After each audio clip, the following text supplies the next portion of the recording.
to start the recording, and we will get going. Cool. So we've been, up until now, using JavaScript in the context of the client side. Client side meaning anything that happens on the user's specific computer. And traditionally, really like the first 10, 15 years of JavaScript's existence, that was the main way that we interacted with, that was the main way we used JavaScript. JavaScript was a client-side language, really just for making buttons, do things on the page, making sure that we could validate phone numbers to make sure that our input fields were all filled out. That was the primary use of JavaScript for the vast majority of the time. But way back, a couple of years ago, maybe a decade now, some people had an excellent idea which says, hey, we're building our websites in JavaScript, but we're using a different programming language on the back end. Why don't we run JavaScript on our servers? And so an enterprising group of young individuals ripped out the JavaScript engine out of Google Chrome, because Google Chrome is an open source project and had a very good JavaScript interpreter. And they made a proof of concept of JavaScript as a server-side programming language. And they called that programming language, they called that infrastructure Node. Okay? So whenever you hear the word Node or Node.js, it means JavaScript running on a computer, not inside of a browser. Okay? We are going to use Node and JavaScript on the server in this course to continue developing our JavaScript skills, but also to let us do things with the content that is being stored, that is being interacted with on our website. Websites and web architecture, I think I have a really good, there's a decent diagram here. Let me zoom this in so you can see it better. It didn't work. No, let's just present. Yeah, there we go. Traditionally, this is how things work from an infrastructure perspective, right? We've got a client-side computer that is connected to a web server that has some database behind it. Now, this example diagram here is kind of showing that we have a web server serving the content and then an application server running scripts and running programs. You can have this kind of setup, but if you think of both the web server and the application server as one thing, that is a more likely scenario of how things are going to work in the real world. If we were not using Node.js or we were not using this type of programming language or this environment, this web server might be running PHP, it might be running Ruby on Rails, it might be running, C#, ASP.NET, which is Microsoft's web server technology and programming language. So the server itself can be anything, but what we're going to learn in this class, in the context of all the things we've been doing to date, is we're going to do JavaScript from client side on to back end. And what you'll generally do with them is you'll just use this as a lightweight interface to let you store things in the database, right? At its core, the simplest way to build websites and web applications is that you're going to have some HTML, CSS, and JavaScript on the client side, and then on the back end you'll have something that processes requests and then fetches information out of the database to send it back to the user. That's kind of like the main primary use case. Now, at scale, when you see this kind of application server here, there are other technologies that will sometimes, especially for like handling millions and millions of requests, like Spotify, for example, they also have to serve web content, but then behind the scenes they have song streaming services and they have podcast streaming services. All of those are communicating through their web server to go back to the client. Okay? So, why would we choose Node.js? I mean, honestly, most of these programming languages, and I've been trying to harp on this time and time again throughout the course, is they're almost identical, right? So what you can do in JavaScript, you can do in PHP, you can do in C++, you can do in any of these languages. They're all going to be fairly similar in functionality and what they allow you to do. Now, some languages are better than at certain tasks than others. JavaScript is very good at processing large amounts of text very quickly, but the same could be said of Python or PHP or some of these other languages. So one of the main reasons to use Node.js is so that you can have a consistent code base from top to bottom, right? So rather than having our website is built on JavaScript and HTML, and then on the back end we're using Python. This lets you just have one consistent code base. It's easier for you to, you don't have to context switch so often and know, like, I'm writing in a different language here than I am here. And then also, as you go into your careers and into corporate America, right, this makes it a lot easier to build a team because the skills that the people have for the front end will translate very well to the back end. And so there's no need to have, like, you're a back end developer versus you're a front end developer. Everyone can just kind of touch any part of the product.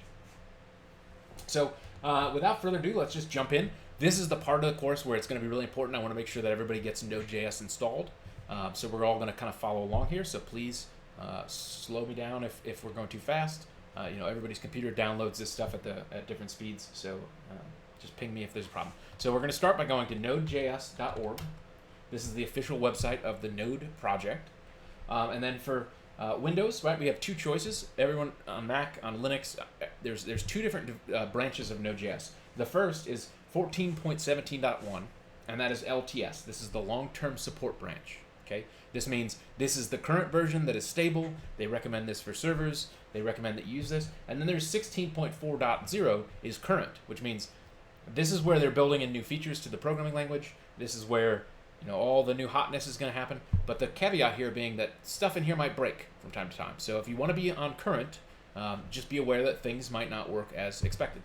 For my purposes, I almost always just install the LTS version. I'm not a Node developer developing in the language. I'm not making this a better product. So I'm using it as a product, and LTS is a great choice for this. So let's click here, and it's going to give us an installer. Mac folks, I think you should see a pretty similar view, but it's going to give you whatever Mac's, it's like that little package zip format that they use. And as soon as it's done, we're going to run it to install it. Let me know when we're all here and caught up.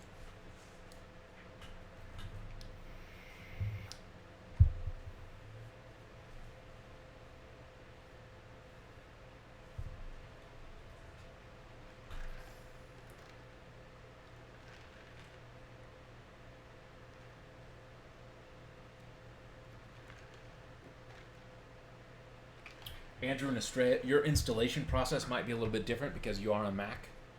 So we might have to have you screen share and walk you through installing.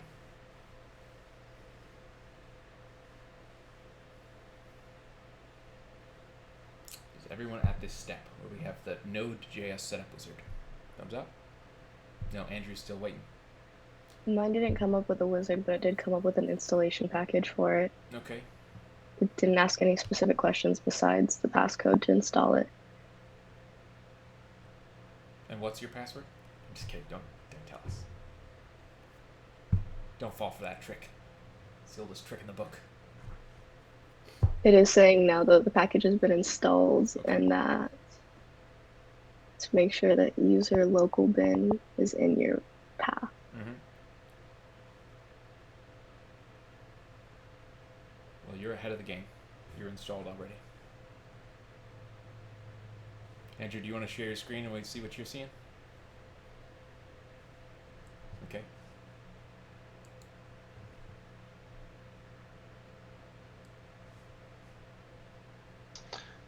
All right.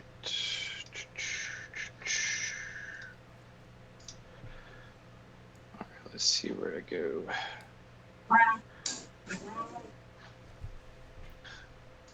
Node.js. So I'd already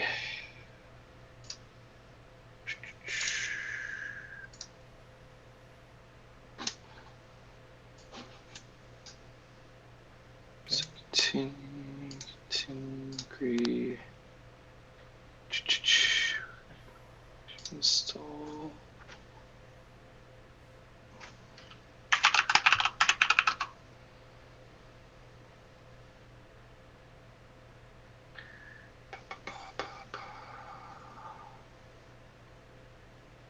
Perfect. Yours is done too. That was easy. I don't need to keep the installer, do I? Nope. Go ahead and move it to trash. Boom. All right. Okay. I will go back to Sharon, and everyone else can follow along. Our installer is going to look pretty similar to the one that they have. It's going to ask us the same sort of questions. We're going to click Next. We're going to accept the terms of the license agreement. Right? They're letting you know this is open source software. Use it at your own risk. We're going to pick, the path that they pick as default here is probably pretty good. And then we're going to just make sure, yep, all this stuff is good. Like when it says add to path, that's meaning that you'll be able to run this from your terminal and from your console. And it's also installing the npm package manager, which we're also going to go over today. All right, automatically install the necessary tools. Yes. I don't know what that is, but it sounds good. And then we click install. We wait for it to do its thing.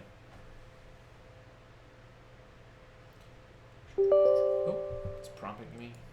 Do I want to install? Yes. Good.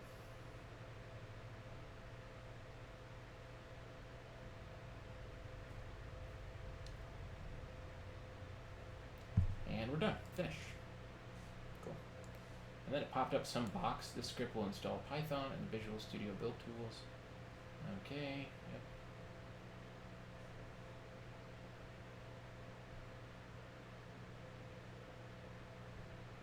I don't want this. I'm going to click no. Cool. All right, so we should have NodeJS installed on each of our computers. Let's just verify this. Let's see. We should be able to use this in Git Bash. Let's check and make sure. Node. Cool. All right, everyone, let's pull up your terminal, right? Andrew was asking a few weeks ago, will we ever use Git Bash or the terminal again? And the answer is yes, for Node, okay?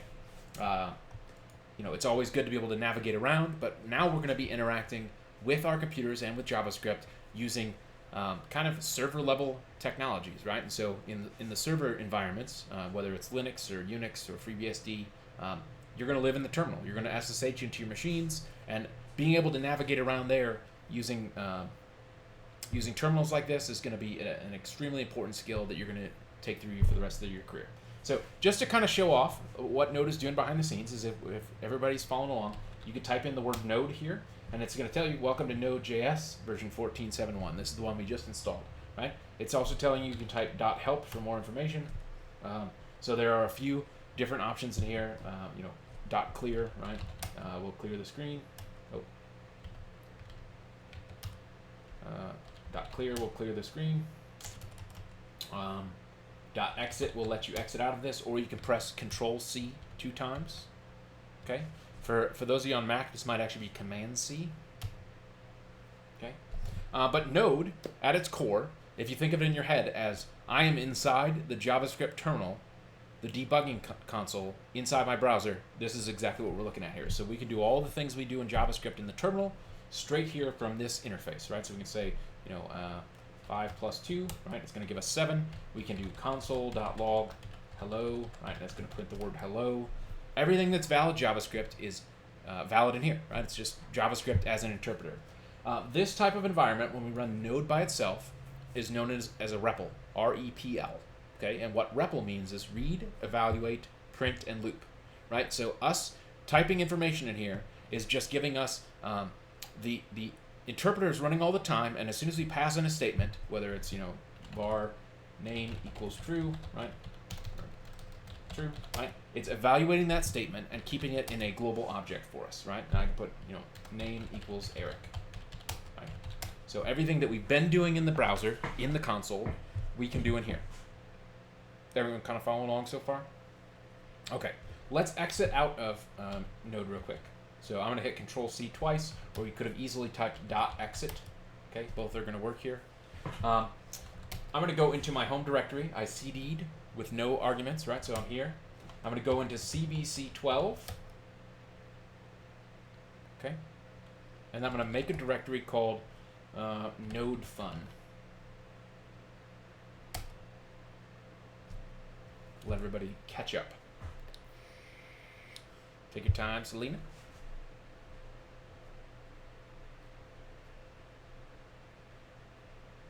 Good? Everybody caught up? So we are in, on my computer, I'm in C, users, me, CBC 12, and I made a directory called NodeFun, which I'm going to CD into right now. Okay? So, we're going to use nano, right? So I can do nano index.js.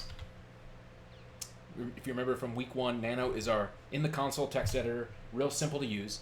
But we can come in here and say var name equals Eric. And then I could do something like console.log name. Right? And then I can do console.log 7 plus 13. Okay?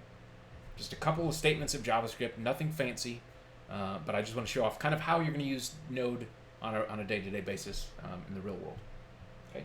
So I'm going to Control-X to exit. I'm going to click yes to save my file, and I'm going to name it index.js. So we have this JavaScript file in here, and we learned, right, that we can just run Node. We can run Node, and it will let us type in code in here. But what's really powerful about Node is that Node can run other scripts, right? So I can do node index.js, and you can see that it's going to log out my name, and it's going to log out 20, which was 7 plus 13. Okay, so we're now running JavaScript as a program on our computer. This is the power of Node, right? We can write any JavaScript that we want to write and have processing happen behind the scenes. Yes? Good. All right. So that, in a nutshell, is Node, and that's how we're going to continue to use it throughout the course. Now, the important thing to note is that what really makes this powerful is that we're going to be able to use pre-built modules that have a whole bunch of functionality in them.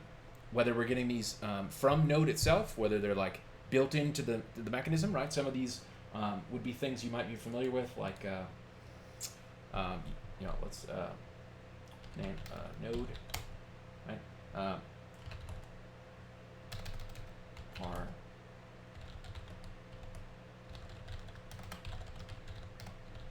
right?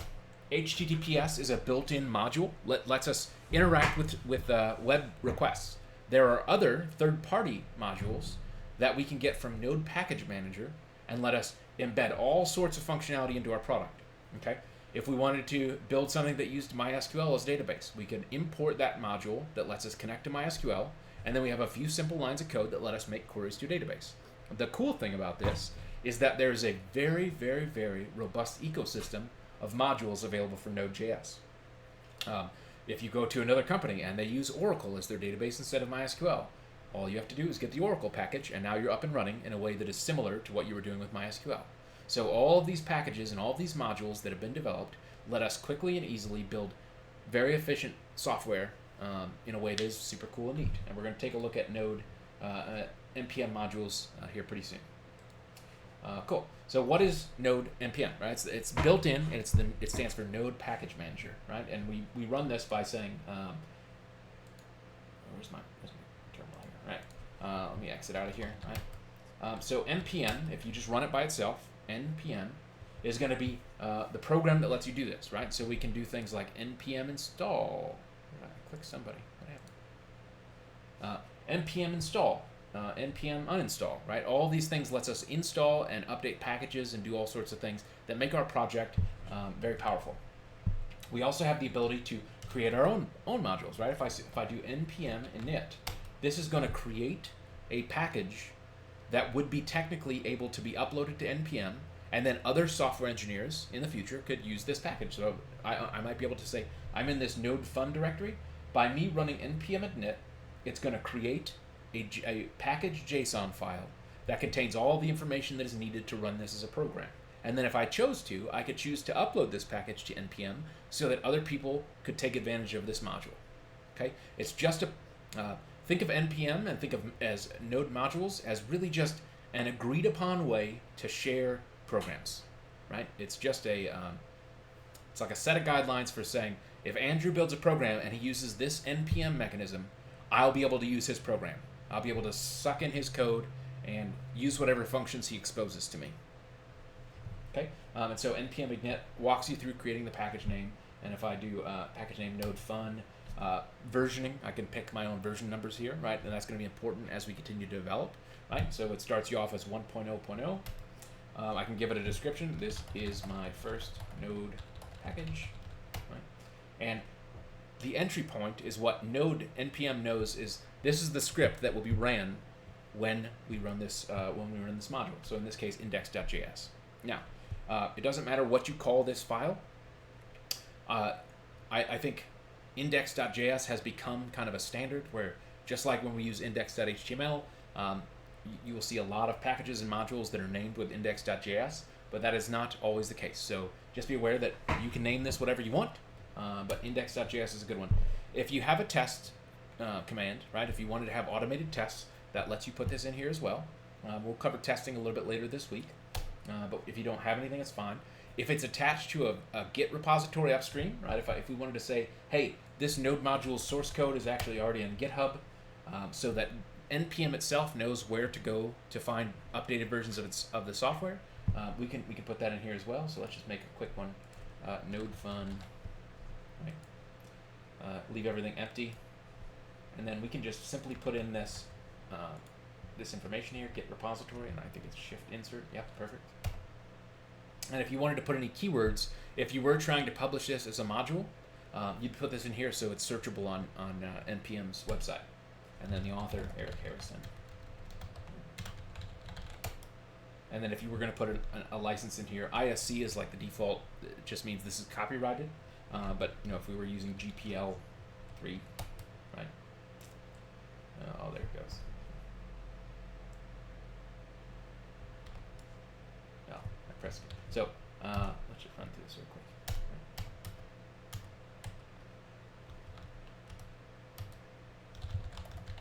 I pressed Control C on accident. And it's going to show you, hey, when you get through all this, it's going to say, this is all going to be written to package.json. And all that's doing from a specialty standpoint is it's saying, hey, whenever I'm inside this folder, NPM knows this file format and what this structure looks like, and it tells it things about itself. Right? So if we say this is okay, yes. Now you can see that we have a file in here called package.json. And if we read that file with nano, we can see that it does indeed just contain JSON. Who remembers what JSON stands for?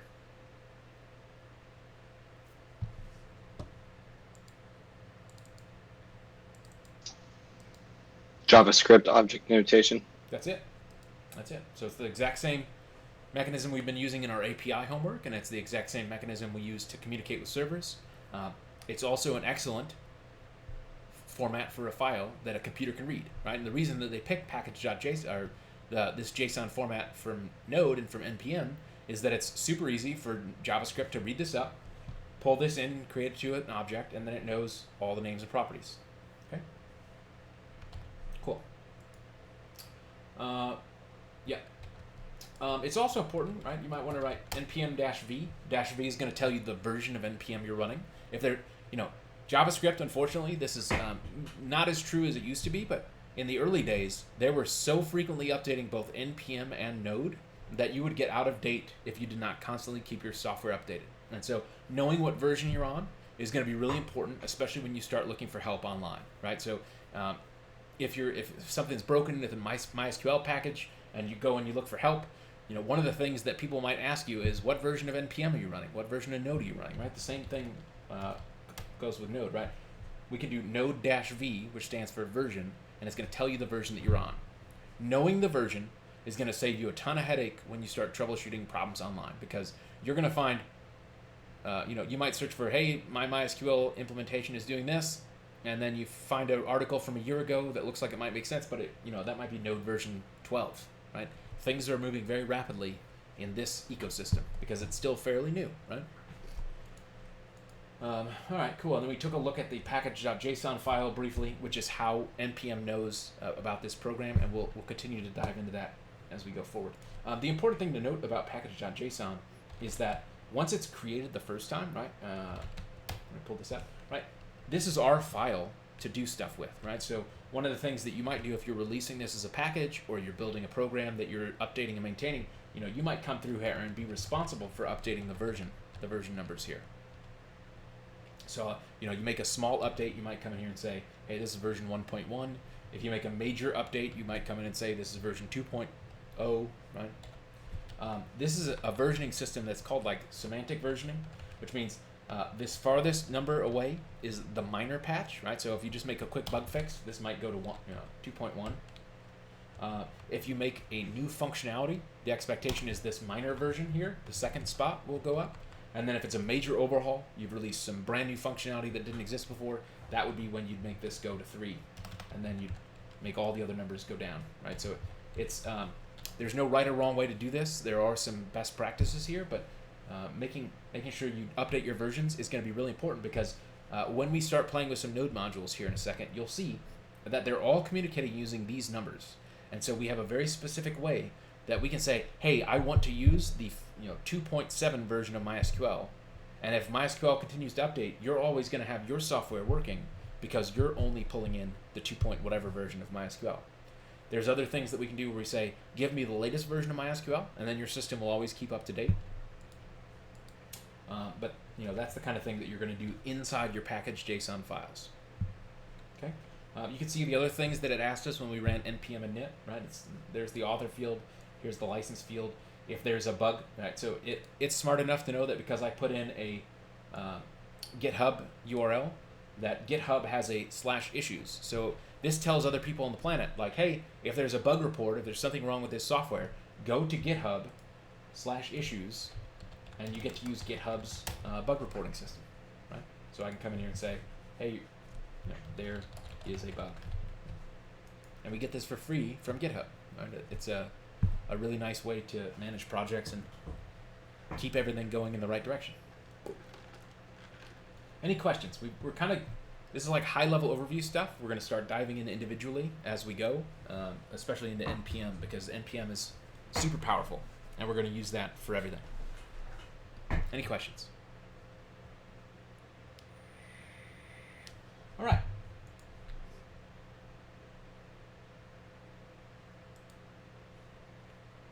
We already covered that. All right. Let's take a look at NPM, right? We looked at this last week when we were fiddling around with something, but if you go to npmjs.com or you just search Google for npm, it's going to take you to the same thing. This is the Node Package Manager formal website. So whenever you're using a Node module, you're updating a Node module you're using, or if you wanted to write your own Node module and publish it for anyone on the world to use, because one thing to bear in mind is that this entire ecosystem is built by volunteers, people that are passionate about providing software options to other developers. This is called open source. The Node Package Manager website is excellent as a starting place for how to solve problems on the back end using stuff that has already been built, right? So we've been kind of using, as an example, MySQL, right? That's a very popular database. And so we can come in here and choose, they have a whole bunch of MySQL modules, right? And the one that probably makes the most sense is if I click MySQL 2 as an example, the top result, it tells us what this pop module does. It says MySQL client for Node with a focus on performance, has prepared statements, non-UTF-8 encodings, right? It gives you a description of all that stuff.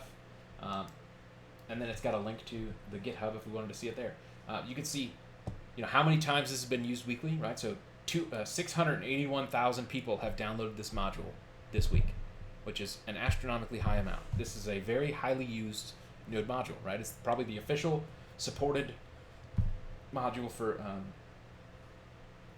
MySQL. If you wanted to use a MySQL database, you would use this module most likely to connect your backend code with MySQL. And then it will show you how to use it, right? And then it will show you how to, it will show you how to install it and how to use it in your programs, right? So it's going to give you some snippets of code that should look very familiar to you because it's just JavaScript under the hood here, right? So it's going to tell you const MySQL equals require MySQL. Whenever we pull in a Node module, we're always going to use require. That's a special function that exists on Node, and that's just going to say, hey, there's this JavaScript Node module we know about, and the Node module itself is made up of other JavaScript files, and we're going to pull those in and put it on this little variable. And then it's going to tell you we're going to make a connection to the database, putting in the credentials, the username, password, and stuff, and then we're going to make a query. And you'll notice that the queries in here, right, it follows a similar type of format and a similar type of structure that we've seen in other programming examples we've been working over the past couple days, right? So it's going to show, the first argument is the query itself, and the second argument is the callback function that will fire asynchronously when the query has completed. So NodeJS is just like JavaScript in the browser in that a lot of things happen asynchronously. When we make a query to the database, we have to wait for the database to tell us that it is done. And so we're going to continue to see callbacks, and we're going to continue to see things like promises used very frequently in Node modules, where we're waiting for things to happen. And so our code, at times, can look kind of crazy. And then it's going to show you a few different examples. So whenever you want to build something, there's almost always a Node module for it. So can anyone think of, there's no right or wrong answer, we just want to explore a little bit. Like, what's something Leah, you were building a blackjack game, for example. Let's see if there's a blackjack module. Search. Yeah. So here's an existing blackjack server that you could build and implement in your game to do multiplayer blackjack, right? So obviously, you wouldn't build an entire company using somebody, I'm not going to build a blackjack game and use the blackjack code.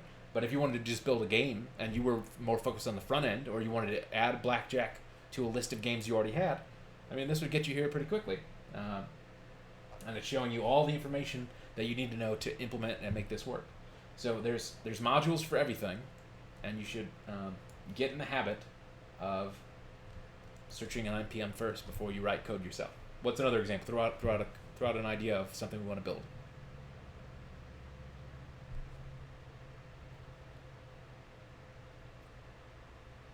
Maybe there's some stuff for golf.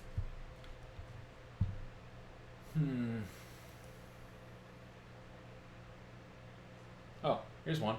Golf Now API. I don't know what Golf Now is, but I'm sure it's some kind of website that has an API. And so here's a node module that lets us tie into Golf Now, whatever that is. And it shows you that, there's a few different things that, maybe this gives golf scores or something if you wanted to have, PGA Tour Open scores. I'm not sure what Golf Now does. Let's look it up. Golf Now. It's used to reserve tee times. Yeah, you better. So you could add tee times to your app by just simply importing this module using the require, right? And then,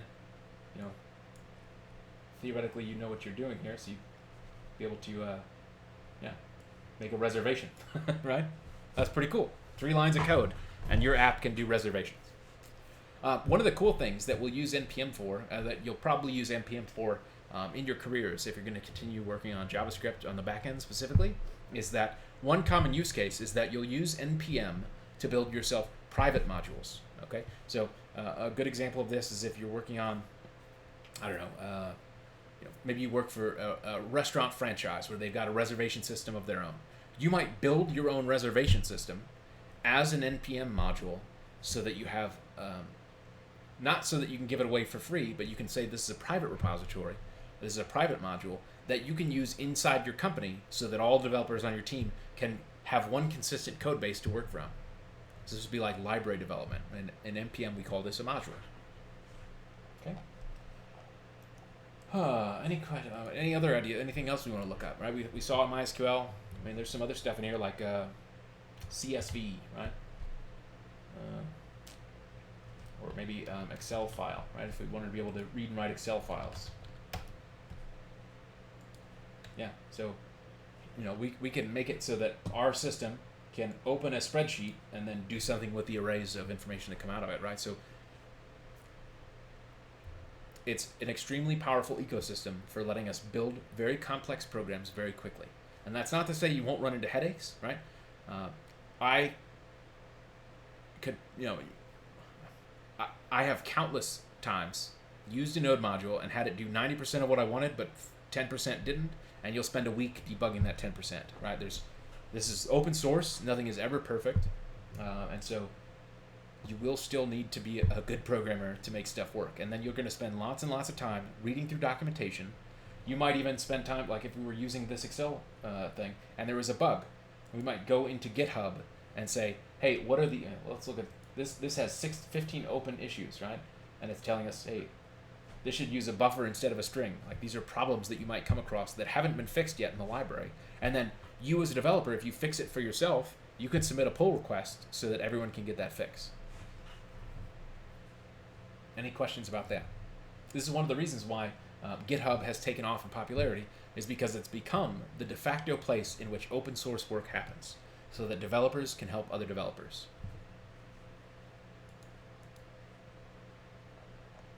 NPM, super, super, super powerful.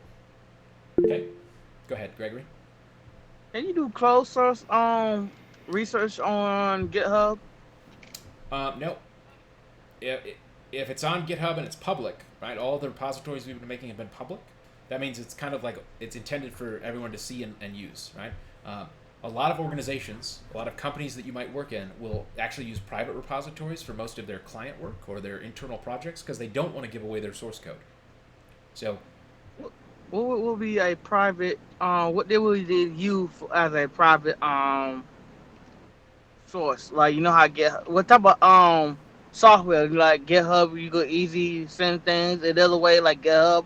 yeah. But it's like more private. Yeah, you would use GitHub and mark your repository as private, right? So if I go to github.com right now,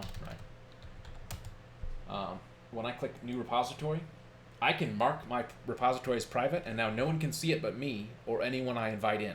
And a lot of companies will still use GitHub to be, this is our version control system. This is where we store all of our code. They'll make all of their repositories private by default, but then they'll make it public for just the things that they want the rest of the world to consume, right? So a lot of corporations, like I think Microsoft is in here somewhere, right? Like Microsoft, they have a whole bunch of modules and stuff that they've built for other developers to use, and they're still going to use GitHub as the way to like collaborate and share those resources out, right?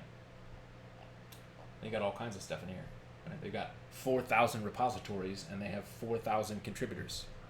So big corporations, big and small, can use GitHub in a bunch of different ways, and you'll probably see that in your careers when you get into the job. Cool. Any other questions? No. All right. Let's maybe pick a repository or pick a node module and see how we can implement it in our game. Let's use that Excel thing, right? What were we looking at before? That was an interesting one. Cool. So what we'll do is we'll install this node module. What's it called? Excel, right? So to install a node module, it's really simple. We're going to use npm install, and then we could do save Excel. Okay, it's giving us some deprecation warnings, but it tells us that it added Excel to our package. It added 37 other packages that apparently Excel is requiring. Okay, and then it just tells us a few other. There's a security vulnerability. Right, there's a whole bunch of stuff that's been added to npm over the years to like tell us, hey, there might be a problem here to be afraid of. Whether or not this matters to you is mostly going to depend on what team and what company you're in, right? Like there's tons of vulnerabilities in here, and as long as you're not using that part of it, it's probably not a big deal. But if we take a look now at our folder here, we can see we've got a node modules folder, and we have a package lock.json, and we have package.json. So let's take a look at package.json and see what's in here.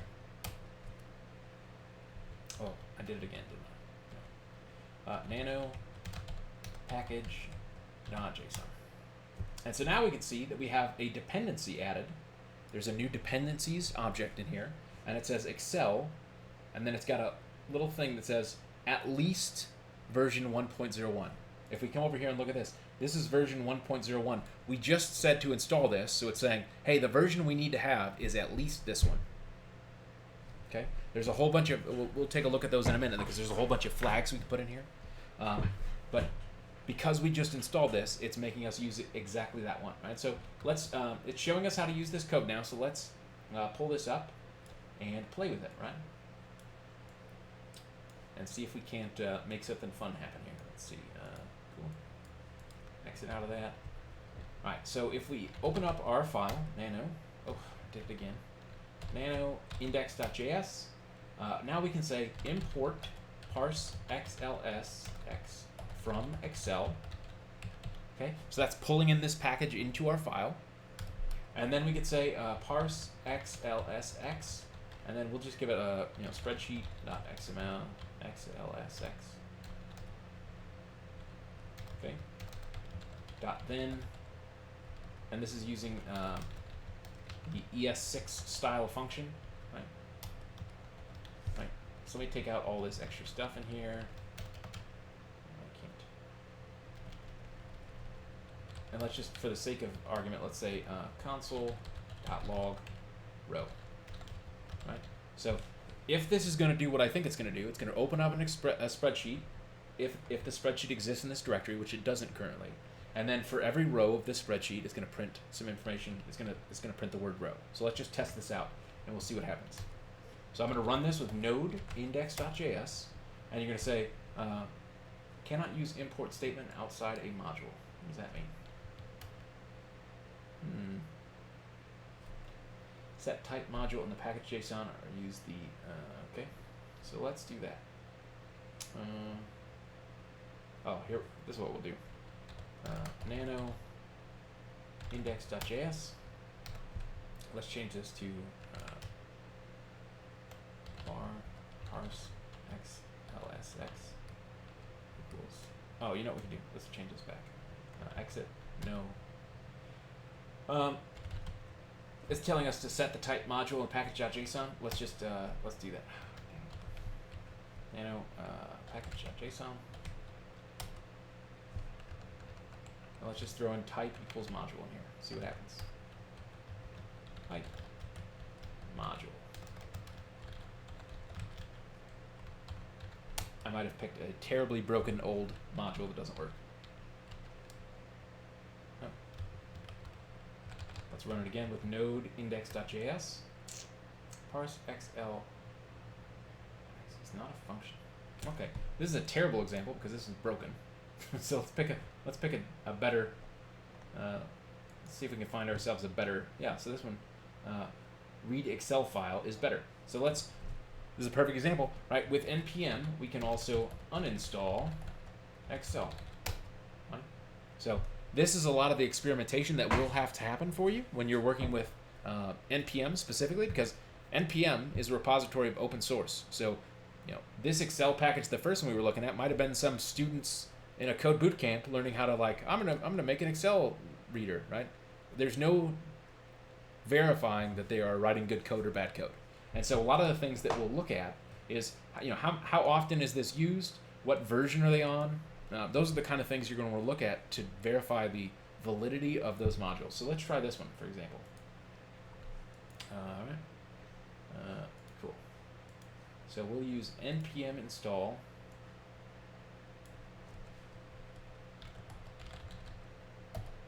read Excel file save. Let's just try this one.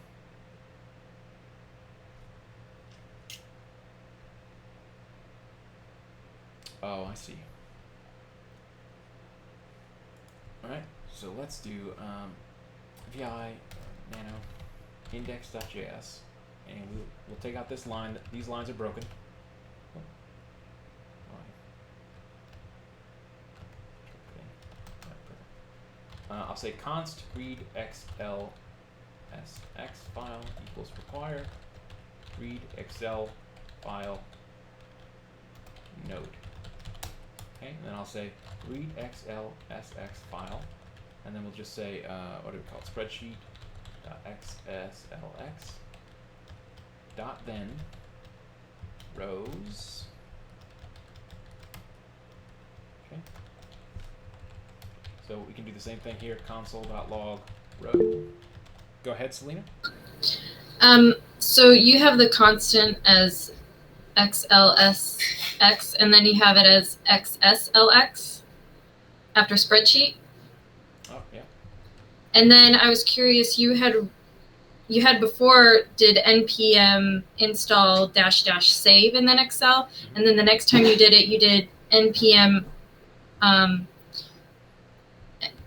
then save and install, and then the name thingy, and then save, like that. Yeah. The order of these does not matter.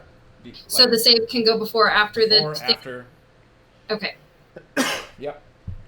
Because a lot of these command line programs are smart enough to know, hey, this is an argument, and what save is doing is saying it's not only going to install it, but it's going to put it in our package JSON. If we did not put this in here, it would still install it. It'd still be available for this program to use, but it would not be in our package JSON. And we'll take a look at that in more depth when we start looking at how this package JSON lets us have some portability, right? So we're going to do a lot of development on our computers, and then we're going to check in our code and then pull it down on some server on the internet. Node this npm module format, because we've when we put in things like save and things like that, it's writing it to that file so that when we're on the server, we can just do npm install, and it will install all of the dependencies that are needed for that program to work. Yep. But the order of those arguments doesn't matter. Okay. So in theory, right, let's just run node index.js. Require is not defined in the ES module scope. What? Never seen this before. We can use import instead.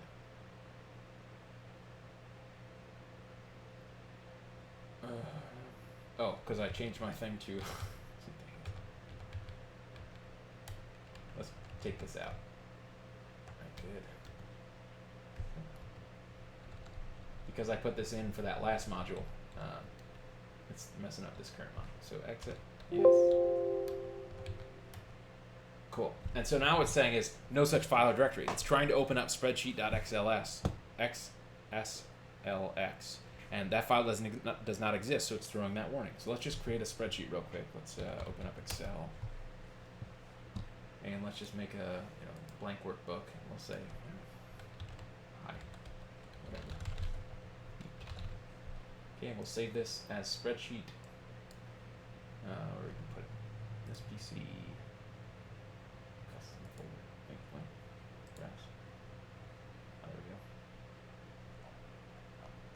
CBC 12, node fun, and we're going to call this spreadsheet. So now that file does exist. Okay, and so now when we run this, we should see row, right? It looped through and it found a row. So we can, just like when we're developing things in our browsers and we're playing with things around, like console.log is your best friend here. So we can just explore, nano index.js. We can come in here and say, console.log rows, right? That's the array that's coming back, and we'll just see what it spits out to us. Node index.js. Yeah, perfect. And so you see that it's an array of rows, right? So we can quickly, using the exact same techniques we've been using in, on our browser side, we can loop through this, and we can, do stuff with this spreadsheet. And now we have spreadsheets in our program, and it took us 3 lines of code to get there. Can you guys kind of see the power of node modules? Awesome. Any questions?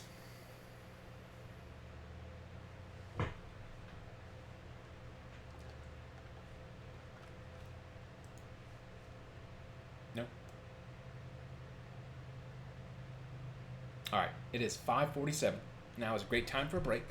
We should have Node installed, and we're going to start playing with more NPM stuff when we get back. It's 5:50. Let's come back at 6:05. All right. So we've learned a little bit about Node. We've learned a little bit about the NPM package ecosystem. I'll wait for him to put his headphones back on. Oh, you good? All right, cool. Just want to make sure you can hear.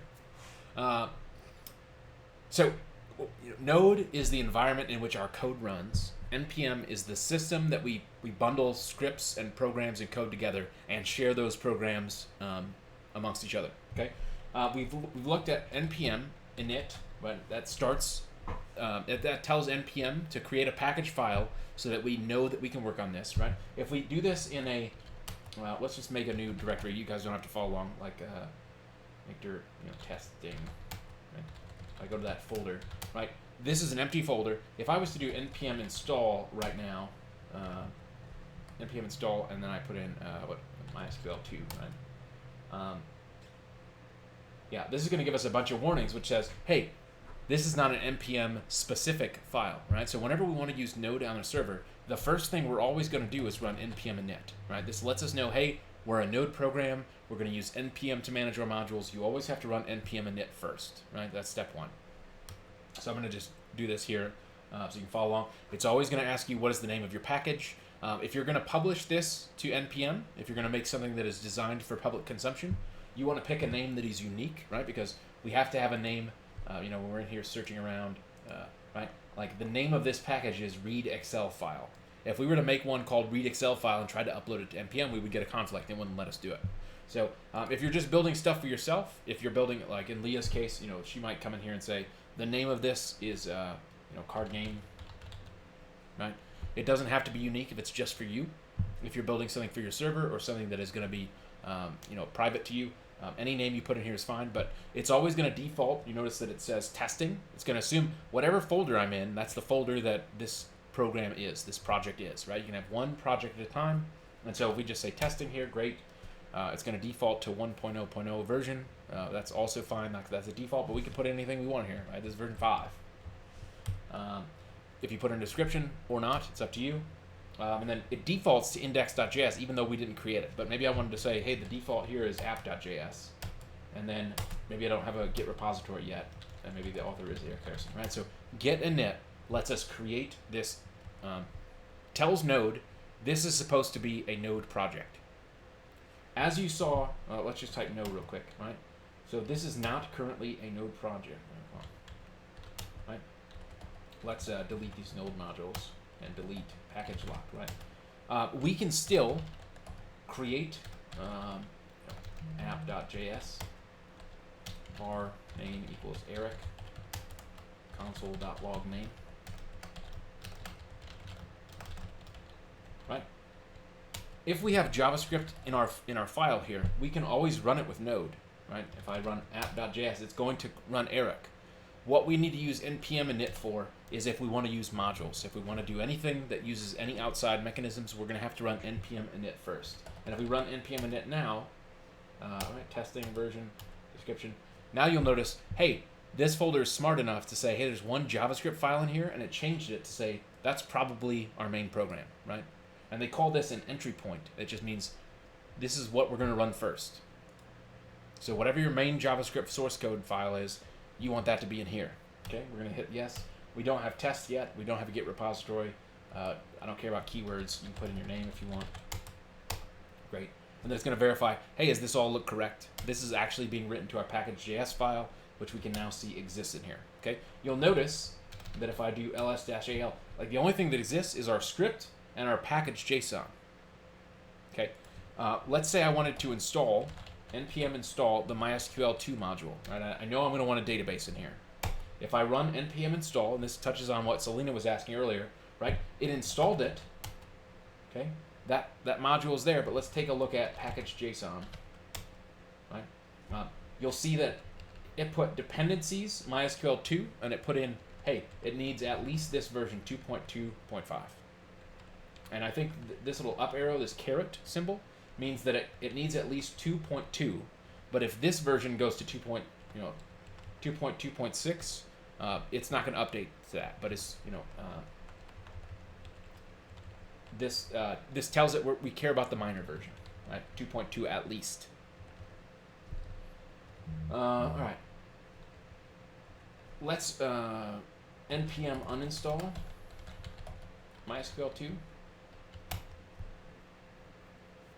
Then the other thing we looked at was npm install MySQL2, and then we could put in save, which is going to make sure that it, right? So if we look at nano package JSON, right? It's the exact same thing as npm install.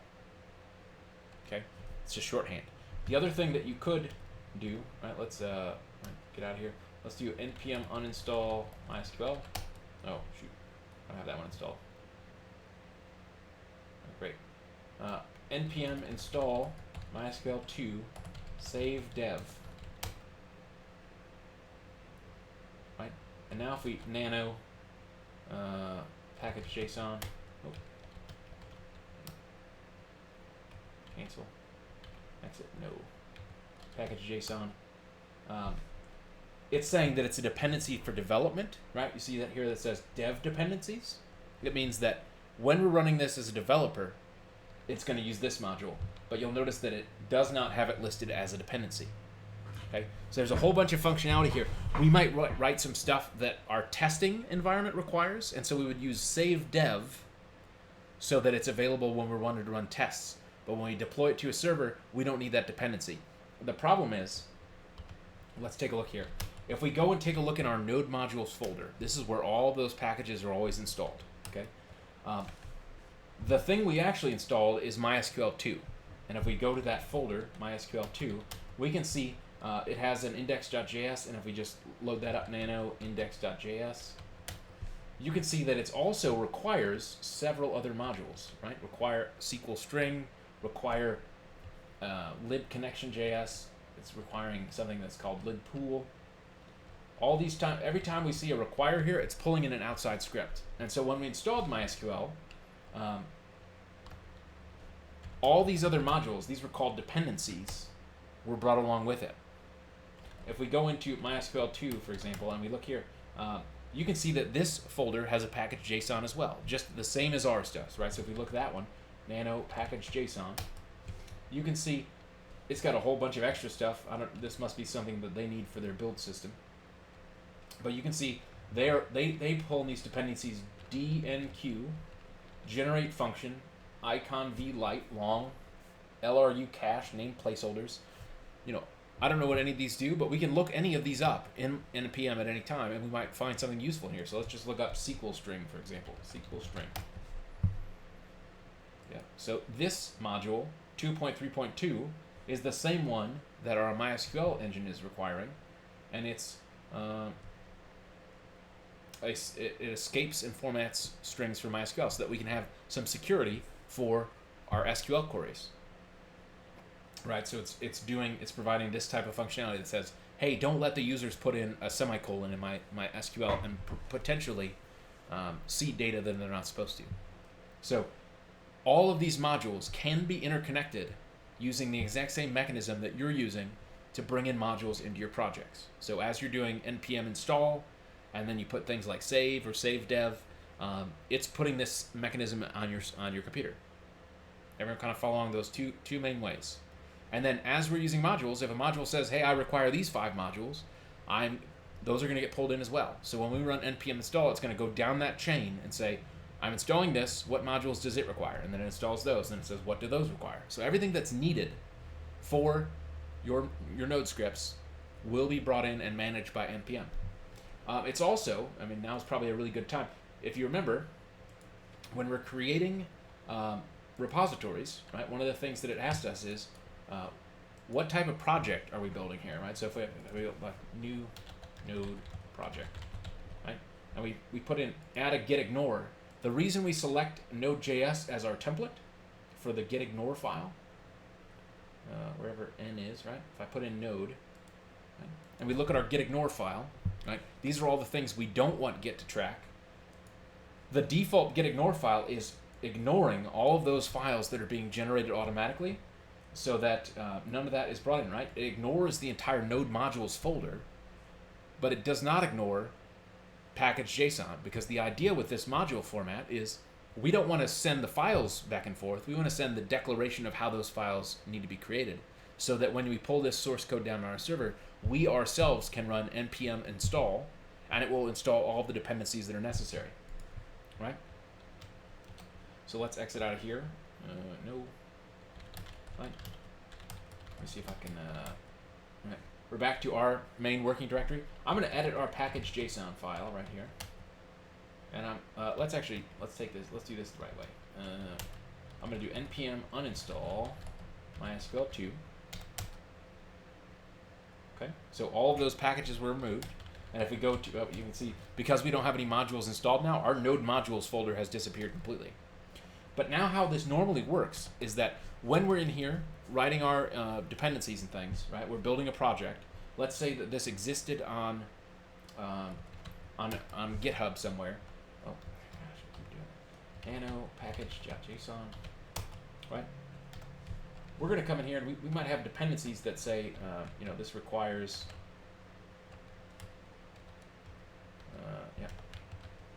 MySQL. Let's write this in. MySQL2, and we'll just say star, right? Any version of MySQL2 is fine, and maybe we want to also use SQL strings, and we'll say star here as well, right? We don't care what version they give us, we're just going to put it in. Okay, so I'm going to save this file. So now our package.json has information about our project that we don't have the node modules for. Let's say that we were pulling this server, this package on GitHub. If this was our package here, right? We clone this to our local repository. Instead of doing npm init, because we've already got a package.json here, we would just do npm install, and it's going to install all of those packages that were defined in our SQL string, no s, maybe, yeah. So when we run npm install, it's going to install all those modules and put them in here for us, right? So it installed, if we go to node modules, right?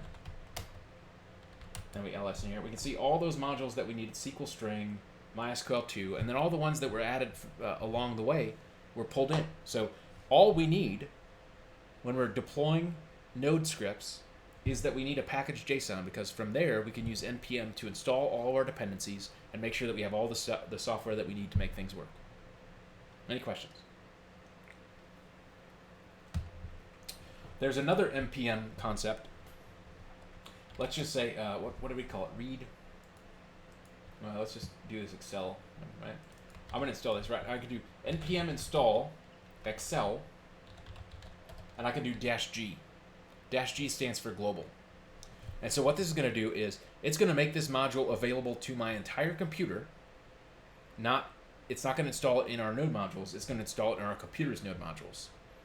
Oftentimes, when you're building the same sort of things over and over again, I'm gonna install MySQL2 globally, so that it will be installed on my computer, and I don't have to install it over and over and over again every time I want to build a new script. Right? I always need a database. I'm going to install this globally to my computer.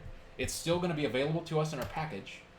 So you can see here, MySQL2, or Excel, right? I used Excel as an example. I'm in Node modules. Excel was not installed in this folder, but it was installed in our global folder, which is going to be in a different place on each of your computers, right? There's a I think I have the command written down here. Yeah. Okay, there we go. So if you run npm root -g, it's going to give you the path name to where your computer's node modules are. So if I copy this and I do cd c users me app data roaming npm node modules, right? This is our global modules folder for the entire computer. And so I can use this Excel module anywhere I want without having to care about importing it into my project. Let's go back to our existing CBC 12 and what do we call it? Testing? Let's read package.json. Right. You'll notice that when I installed it with a global flag, when I said install the Excel file everywhere, it did not put it in this package. It just says I need to use this, but I don't want it. I don't need it associated with this specific script. So if you wanted Excel in this script as well, you need to make sure that it's added to your dependencies, and you probably want to add it. Even though we have Excel on our computer, you'd still come in here and say npm install Excel, and maybe we just do save. Right, and so it's installing it again, but most importantly, it's putting in a package.json. So now Excel is there as well. Okay. Any questions about packages? How do I install something globally? Australia? npm install -g. Yep. How do I install something locally to the package I'm in, but not as a dependency, only as a dependency for development? Leah.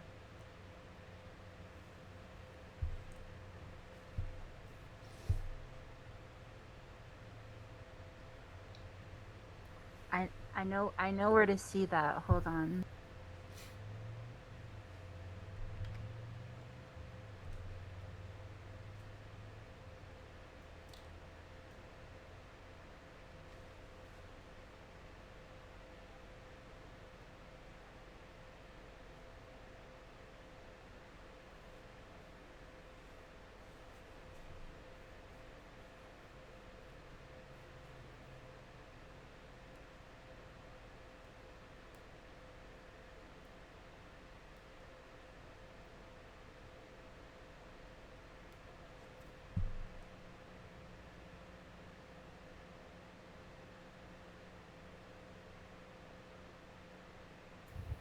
It's save-dev. Yeah, that's right. Yeah, save dev. We also have --save, which is the same as just running npm install. So save dev means that it's a local development dependency, and save, or not putting save, makes it as this is a dependency of the package. And the word dependency means this program depends on this other script existing. Okay? Now, what do we need to make sure that we do if we're going to be saving our node scripts into version control and GitHub?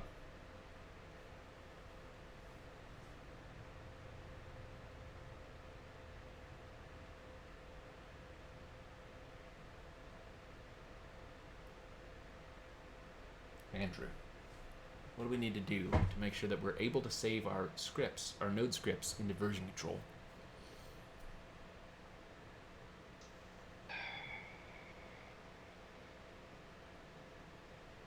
Did it have to do with the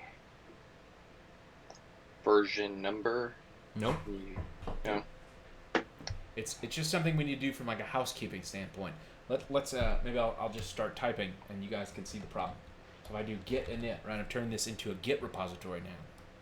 Okay, and if I do git add dot, right, it's going to add everything that's in there. If I do git status, what is this telling us?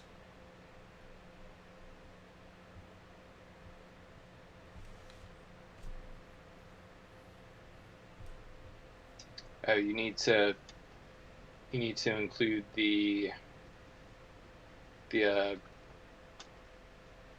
node in the git ignore so that you just get the JSON package. Yeah, exactly right. We do not want to include all of these scripts, all of these modules into our version control. And the biggest reason is like we're playing with a few different packages in these silly examples. We got a MySQL in here. Some of these packages that you will install have hundreds of dependencies where it's going to install tens and so in some cases thousands of files. We do not want all of that in our version control. We just want a declaration in our package JSON that tells us we need these modules. NPM is smart enough to figure out the rest. And so, we could have just as easily come in here and done git ignore, make our own git ignore, and really, I mean, if you just git ignore node modules, right? That's going to cover 90% of your problem here. But GitHub has been polite enough to give us a very good, like these are the files that will generally be associated with a Git project that we don't need to include, right? And some of these, a bunch of log files, we don't need log files in here. We don't need .grunt intermediate storage, whatever the heck that is. We don't need Bower components. So it's got all the things that you might frequently see in a Git project, in a Node project. We want to ignore all of these. So at a minimum, like this is the kind of things you want to do.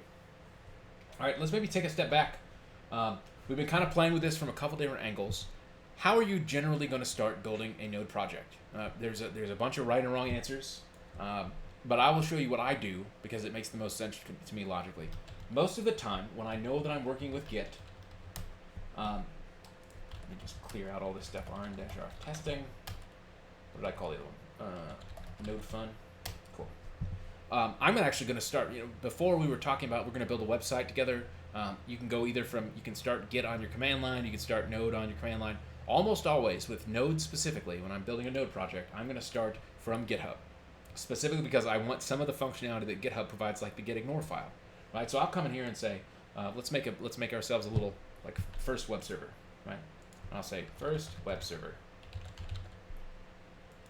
And I'll say this is my web server for my fun. I don't know if we have any apps ready to go. I'm going to say add a git ignore. I'm going to make sure I pick Node in here, and maybe I'll put a README in here and a license. I'm going to put in GPL. Right? I want this to be open source. This is going to be a simple web server, no big deal. And I'm going to click create repository first. So I'm almost always going to start from GitHub. Then I'm going to come in here and just like with all of our other projects we built, starting from GitHub, I'm going to copy the code from this git clone thing, and I'm going to go into my console and I'm going to say git clone, and I'm going to paste in that text. Right. So right now I'm up to the stage. I've created the repository on GitHub. I made sure I selected a git ignore that was a node specific git ignore, and I've cloned that to my local computer. That's step one. Step two now is I'm gonna navigate to that folder, first web server.git, okay? And then in here, right, we can see we've got a license and a README file. Here is where I'm gonna run npm init for the first time. Now, it's gonna pull in the package name because we already know like that's the same name as the repository we made. That's perfectly fine. I'm gonna click this. Yeah, I'm version 1. My description, first web server for my app, right? We don't have a JavaScript file in here already, so it's going to recommend we choose index.js. We're going to leave that. That's fine. I don't have a test suite set up yet, so we're going to leave that empty. And you'll notice it automatically pulled in the Git URL because it knows that this Git exists already. Right? So starting from GitHub and then going to npm init has given a bunch of defaults to us so that we don't have to type as much. And I'm going to be like, yep, that's it. Keywords, author, I'll maybe put in my name, Eric Harrison. And then, yeah. So, good. everything's fine now. Yep. So now this is a node module that is tied to GitHub. And if we do git status, right, the only thing that hasn't been added is package.json. So we do want to commit our package.json into our GitHub, right? So I'll just do git add package.json, and I'll say git commit -m, and I will say adds package.json to initialize our program. Okay, and then git push origin main, so that it goes to GitHub. Okay, now we're all set up, right? So it's similar to the process we used before, but the extra step is we're going to run npm init in the folder, so that now this is a valid project for Node to know what to do with. Before, I told you can go either direction. I would recommend that you go GitHub first and then do npm init. You can do it the other way, right? We can do it here, but we got to remember to do all these extra little bits and bobs here, right? Like, so if I was to make their second web server, right? Npm init, right? Everything's great right up until we get to this point where it's going to say, what's your Git repository? And now I'm going to be like, oh, I need a Git repository. So you're going to have to go make one. If we don't put one in here, which is also fine, maybe you're just building something for yourself and you don't even know if you're going to put in a version control yet, then when we do get around to putting in a version control, we're going to have to remember to go into our package.json and paste in our link. The other big problem is, if I'm in here right now doing a bunch of stuff, and then I turn it into a Git repository, I have the possibility of forgetting to pull in a git ignore file and uploading a whole bunch of node modules and causing things to go crazy. The easiest solution, like, there's a bunch of crazy git commands that you can use that will like back out previous commits and remove files that you checked in without meaning to. Those are always a pain in the butt. I almost always, when I make that kind of mistake, I will just delete the repository and start over, because it's such a headache. So if you start from GitHub first and you remember to put in a git ignore, and then you go do npm init, you're at a good clean working directory. And so if we look at our other file, right, first web server, right, we are at a stage right now where you can see I'm in main. I am ready to begin working on Node. This is like the starting point for which all things happen. And here, as I start writing code, we'll probably return to the terminal. The other place we might do this, right, if we go to VS Code, let me pull this up real quick. Right, we've been working and very comfortable in this text editor. Right? If I open this folder, we call it first web server. Okay. You can see there's really nothing here, but what we do have available to ourselves is a terminal, right? So we can come in here and select git bash, delete our silly PowerShell one, right? So all the stuff we've been doing in the command line over in git bash, we can do in here as we're working, right? So let's create our file. We'll call it index.js. And maybe what we want to do is, we want to make a HTTP server. We say var, and then we go and look up the format. Let's see, NodeJS HTTP module. Right.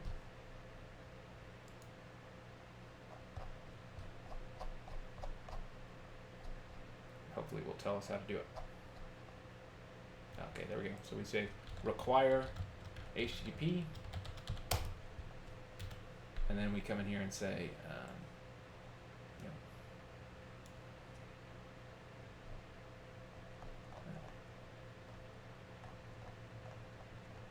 so anyway, as we're doing, like if we wanted to add MySQL, we could say var MySQL equals require MySQL, right? If I try to run this right now, HTTP is a native module to Node. So if I run node index.js, right, that module will cause no problems for us. Let's see if you can see this a little better, right? If I'm running this here, it's telling you cannot find module MySQL. So right here from the terminal, I can just say, oh yeah, great, npm install MySQL, and maybe I'll put in save, right? And so now that is ready for us to use in our project. And if I run this again, I can run that code and make sure that everything is working correctly.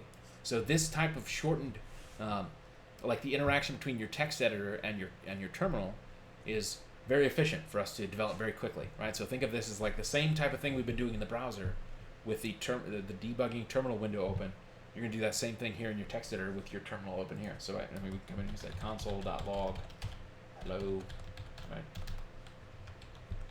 And we run, and we can see that it does indeed output our code here. Okay. Any questions about this interaction? So we created our first module. It's checked into version control. We can still use our same tooling, Visual Studio Code in this case. We can still use the terminal here to build and rapidly iterate using JavaScript, the programming language, but now with all the power and resources of NPM behind us. So if we wanted to build anything we wanted, including web servers, things like that, we have that flexibility and capability now. Everyone tracking? We'll look at NPM scripts in a little bit.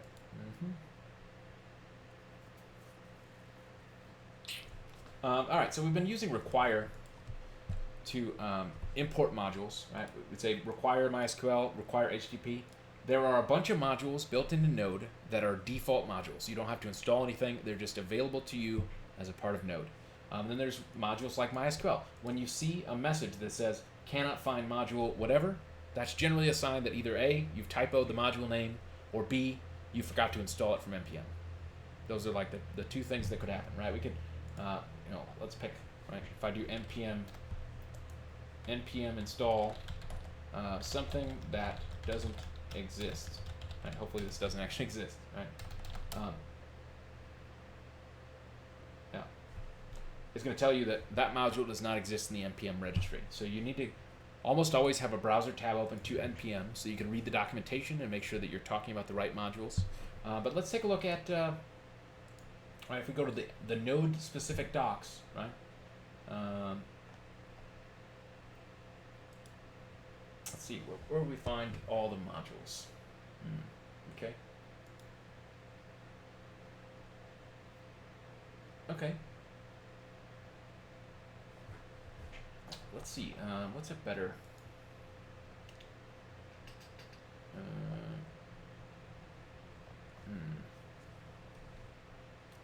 So let's look at our TLS, right? So this is that documentation we were looking at before. And then in here, like all these things that are listed on this list are like built-in things that you can do, right? So if we wanted to work with DNS, there is a class in here called DNS Resolver. So if you wanted to see what is the IP address of google.com, DNS Resolver would let us do that, right? We could easily click on here and see how to use it, right? So we could do resolver equals require DNS. All these are built in. So if it's on this Node, if it's on this NodeJS documentation, where we installed 14.7.1 because that's the long-term support release. All of these are in here, right? And so we're going to use HTTP here in a minute to build a little micro web server. These are built in. There's a bunch of stuff in here, and this is one of the reasons why it's important to understand the fundamentals of JavaScript so that you can know what to do when you're reading documentation. Because we could spend 5 years going through all this documentation in class, and we would just be scratching the surface of what you can do, right? So just, I want to urge you to think of this as anything that can happen probably already does and exists somewhere, and your job is to know what to look for and to know how to implement it and use it yourself. So let's maybe just build ourselves a simple little web server. We're going to use HTTP, and we'll just try and use their documentation as best we can to see if we can build something simple. All right, cool. So their documentation is like formal documentation. They're going to go function by function by function down the class without being really useful. What we probably want to do is find ourselves a really nice tutorial first. So maybe let's do that, and we'll work through this together. Let's say node HTTP simple server.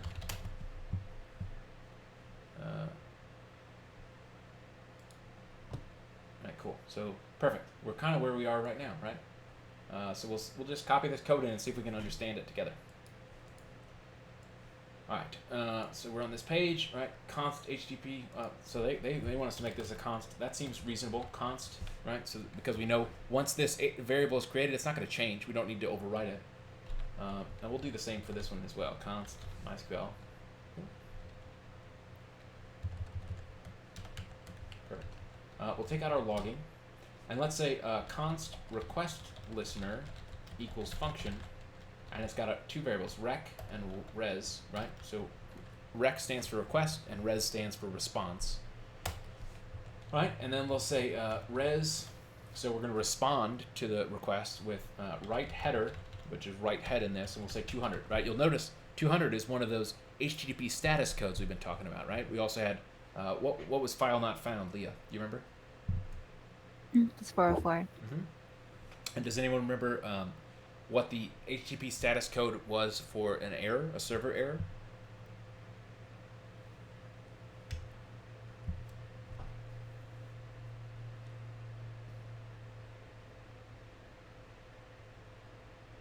It's 500.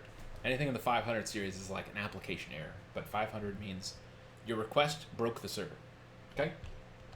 And then we can say res.end, and then we'll put in hello world. Right? Kind of a simplistic introduction. You're going to see hello world used as an example in just about every tutorial on the planet, right?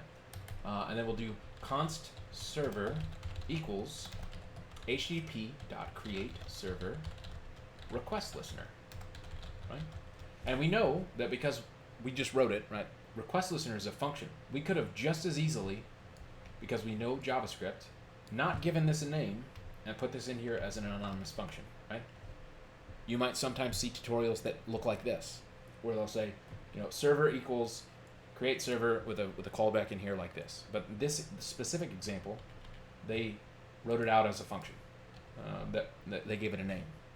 Okay, and then we're going to tell it server.listen 8080, right? So if I run this code right now, node index.js.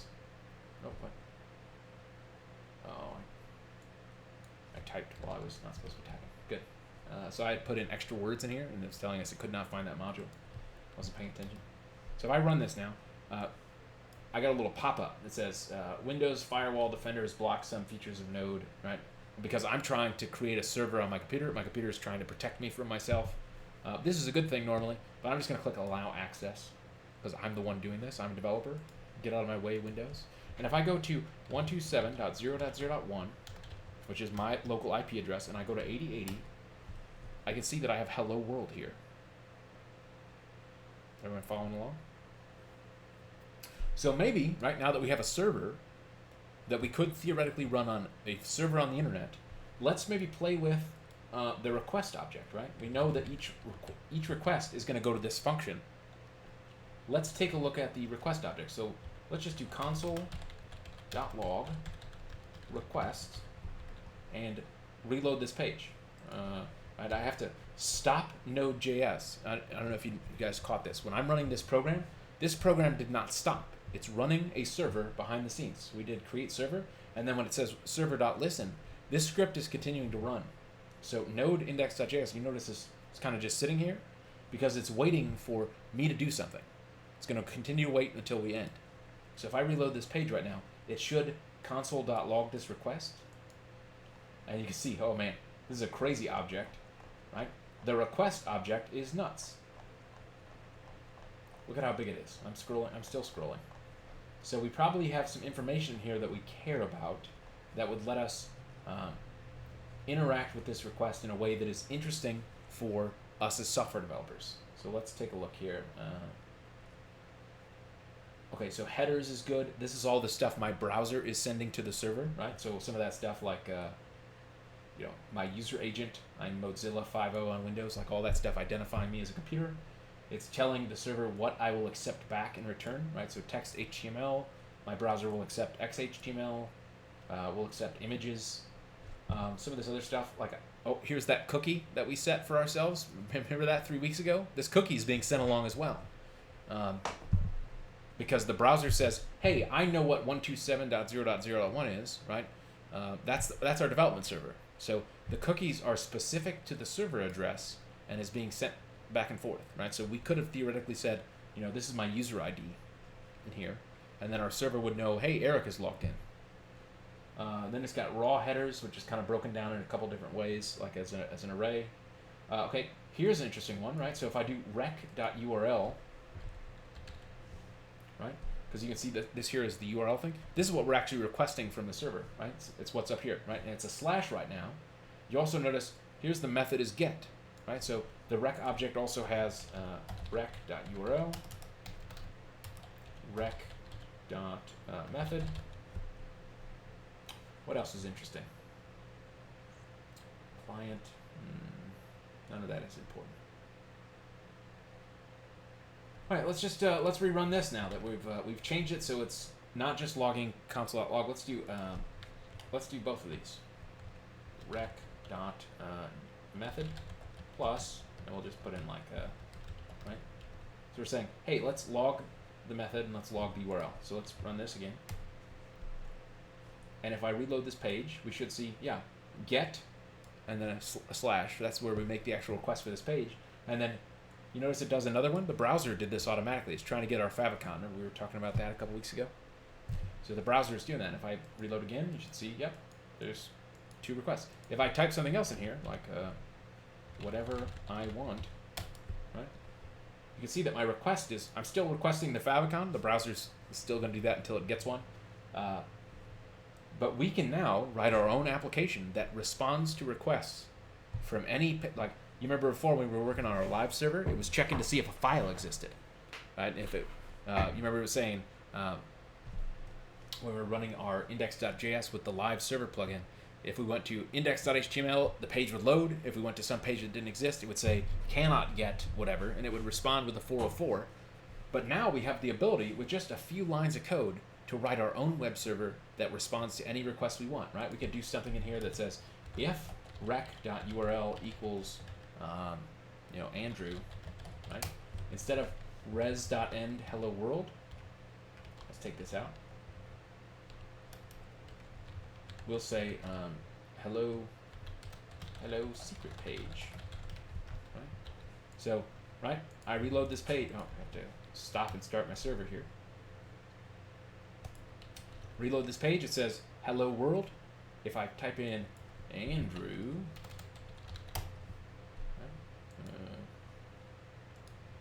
it's /Andrew. We got to be explicit, right? The actual request is /Andrew, it's the full path. So I will come in here and say reload, and we now see we get hello secret page. Any other page in here does not do that other thing, right? So we could, if we wanted, if we chose, what happened? I broke something. Oh no.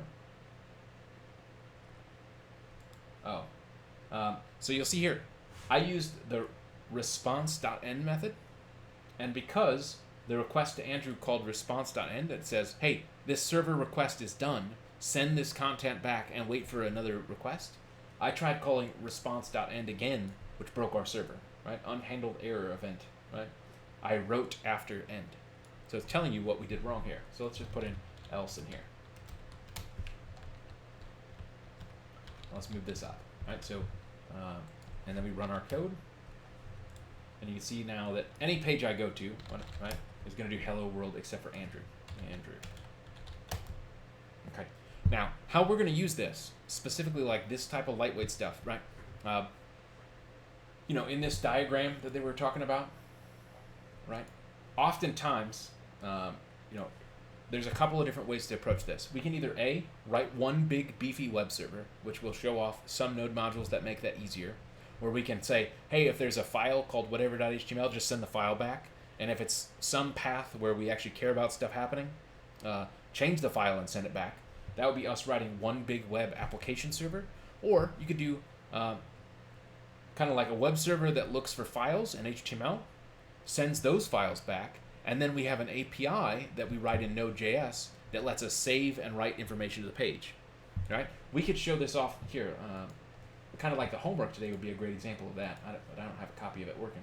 What were we working about last week? XHR or something? Yeah. Let's look at this one. I'm going to open this in a new window so we don't lose it. Cool. Open folder, XHR.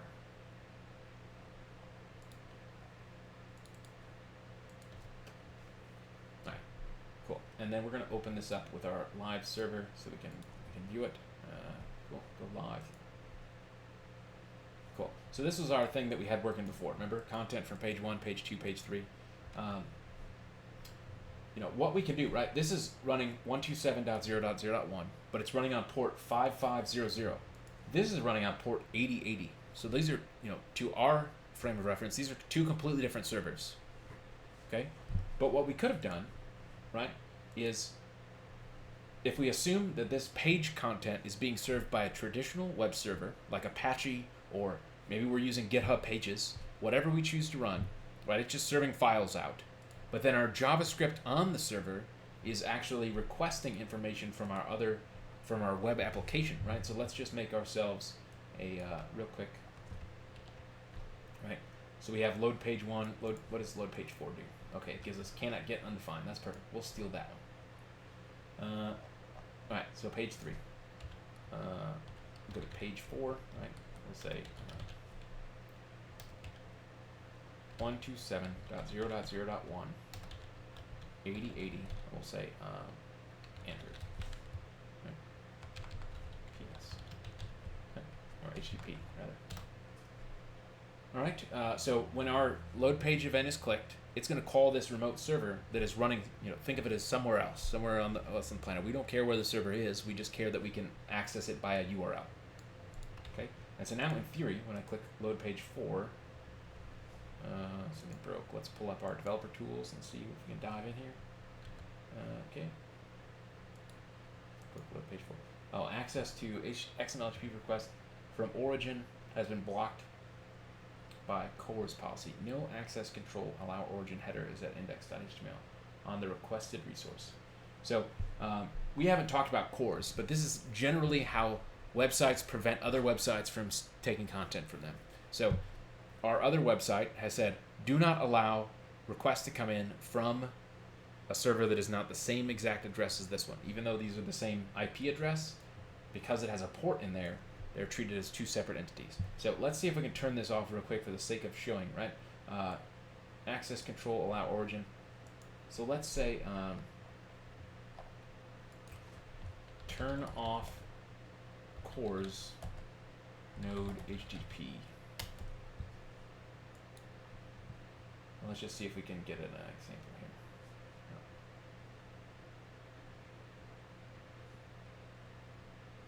Oh, that's using Express.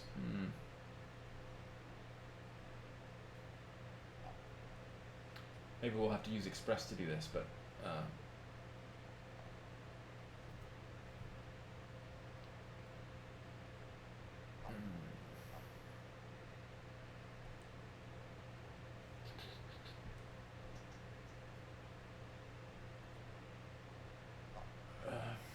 let's look in the official node documentation here, right? We're on the HTTP.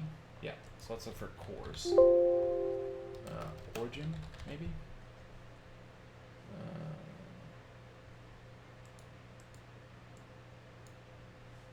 Connect to origin.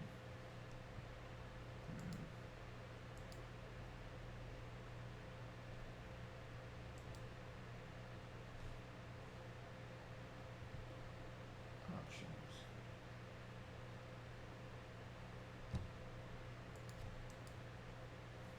Okay, so this is a great example. We were trying to use the HTTP mechanism that was built into Node, but apparently this built-in object does not have functionality we need to allow it to be a server for other servers. Okay, so we would, you know, this is one of the unique and fun things about JavaScript development with Node, is that we would then go, okay, if I can't do this with HTTP, how could I do this somewhere else? And we, you know, the example that we found was, as our first result would be use the Express server. Express is a Node package that is like HTTP, but it lets you to quickly set up app request things. It's got the same kind of format, right? We're still passing a request and response object, but it gives you a different type of format for how you define those routes. So this would be the state where I'd be like, okay, I need to be able to allow, you know, cross-site requests, let's rewrite our initial module to use Express. And after a while, you'll just start to get familiar with, I'm going to use these modules for these purposes, right? So let's just quickly, for the sake of showing this off, instead of HTTP, we'll just say Express. And this also gives us an example that we need to use cores, require cores, right? So just like with everything else, we're going to have to come in here and say, I should close this, we're going to have to say npm install, right? And it's installing, when you just run npm install by itself, it's going to read index.js for us and say, hey, I need these two files. Okay, so if we verify this with nano, right? Or let's just pull up our package JSON so we can, right? So we can see now, have to do it here, node modules, right?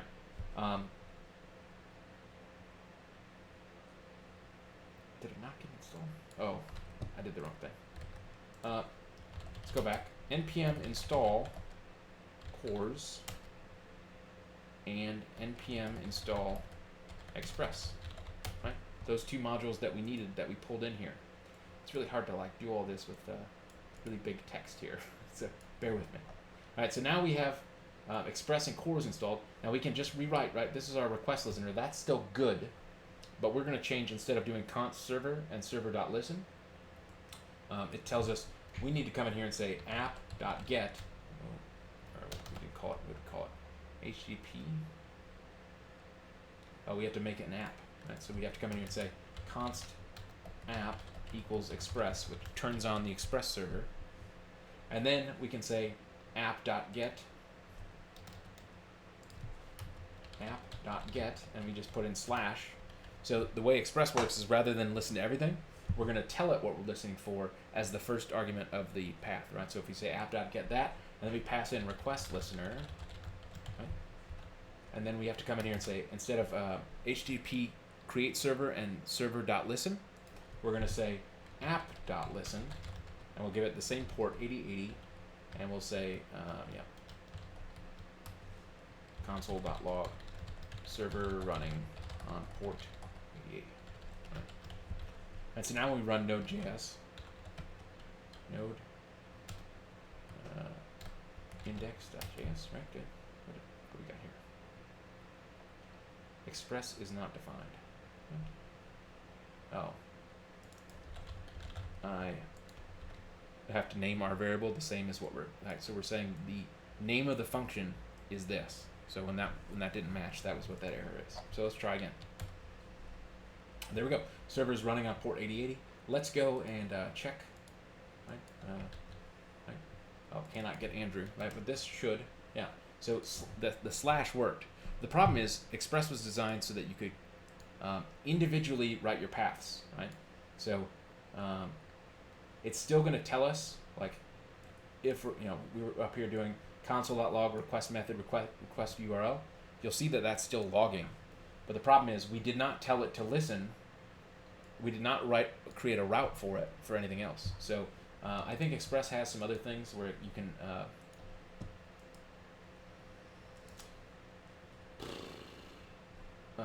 tell it to like listen for wildcards.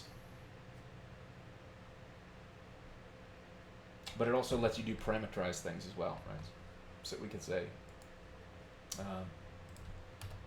app.get, right, slash name, and we can put in request listener. Okay. And it's going to show you that, like, we can grab stuff out of the parameters of that URL, right? So if we do console.log, what do we have it? rec.params.name. Let's just make sure that it's, let's wrap it so it'll work for both. If rec.params.name.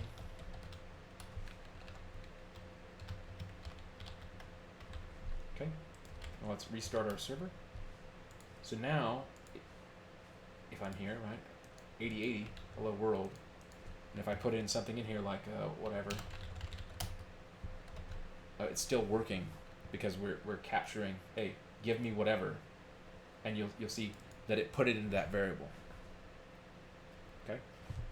There's like 40 or 50 web frameworks like this. Express is probably the most well known, if you're doing something extremely simple and lightweight, HTTP, the one we were looking at first, is the way to go for easy things. But we needed this specifically because we wanted to be able to have cores in here, right? And the way you turn on cores is you say app.use cores. App.use cores, right? Which is going to start using that extra module. And now, right, when we do app.get this way, say cores. Yeah, perfect. In theory, if we're over here, course policy. Maybe I need to turn it on.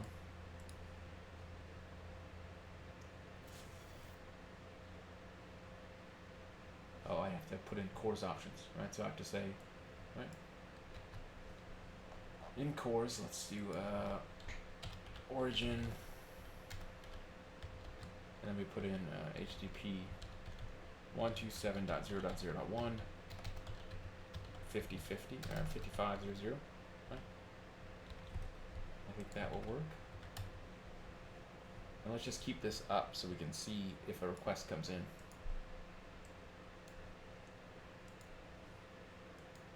Yeah, cool. So you see now, hello secret page came in because we turned on cross-origin requests, right? Cross-domain requests. So this server is now allowed to talk to the other server. And so when we clicked load page 4, you can even see this on the network, right? It was telling us cross-origin resource sharing error, but now that we've turned that on, we get it and it says, okay, hello secret page is the content which we fill in this box. Everyone kind of following along? Now this is advanced stuff. We're going to spend a lot of time this week playing with Express. We're going to spend a lot of time building little apps and servers and stuff. But I just wanted to like dump a fire hose of like, here's some stuff you can do with JavaScript, knowing that like everything that we're doing in here is still JavaScript. The only complexity here is that now that we're going to be using node modules, I don't know all the node modules. There's like 7 or 8 that I use with any kind of regularity. But most of the time, when you say, how do I do this with this? The answer is going to be there's a node module for it. And you're going to have to go and read the documentation to see what are the functions that I can use. How do I implement this? So getting good at reading documentation and then experimenting and playing is how you're going to do everything in Node and in JavaScript on the server. Any questions?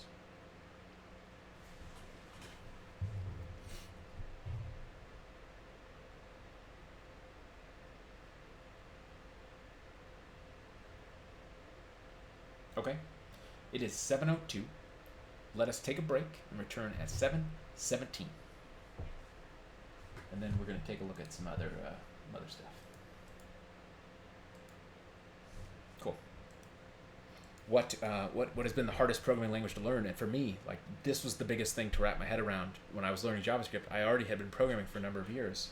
Just jumping out of like every line runs in order to every line runs whenever it wants to run is just the wildest concept. So understanding asynchronous programming is a big mental challenge. And if you can figure this stuff out and if you can get comfortable with this type of operation, every other programming task after this is the easiest thing in the world, right? Like asynchronous programming is, to me, the biggest challenge to overcome.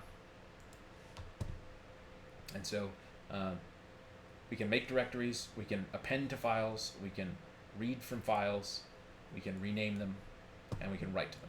Right? Like those are the primary things you're going to do with some of the file system specific stuff. Any questions? We also have fs.access will tell you like if you have permission to access a file. Most of the time when you're writing code for yourself, you're going to know you can access the file because you're most of the time going to write the code that put the file there in the first place. So if you can write to it, you can read it. But if you were trying to build a module that was designed to be consumed, like that Excel module, for example, one of the checks you might do is, can I even read this file? Open up that spreadsheet that was asked for. So be aware that you do have that ability provided by the FS module that will let you check to see if you have permissions. And it's going to return back, FOK, read OK, write OK, execute OK. So that's like the individual permissions for that file that you have access to. All right. Other things that we have access to that are maybe less interesting, but you should still be aware that they exist. There's an OS object, right? So if we come in here and say const OS equals require OS. All right, and let's just take a look at these. I'm going to comment all this stuff out so that we don't have a bunch of file stuff happening. So we can just do console.log os.platform. If we run this, it's going to tell us Win32. So on Linux, it might say Linux Arch. On Mac, what does yours say on Mac, Andrew? If you type console.log os.platform, probably something like PowerPC, maybe. I don't know. Depends on when you bought your Mac.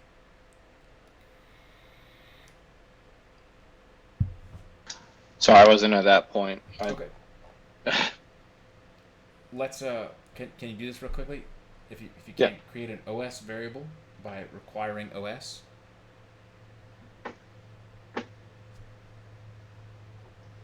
And then do console.log os.platform. So I was gonna say I'm way out. I was taking notes. Okay. And I'm not even in VS Code right okay. now. Then never mind. We'll Sorry. take a look at that some other time. I was just curious to see what your computer would spit back as the platform.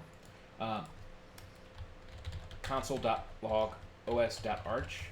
This stands for architecture. Right, this should actually tell you the type of chip that you have on the computer.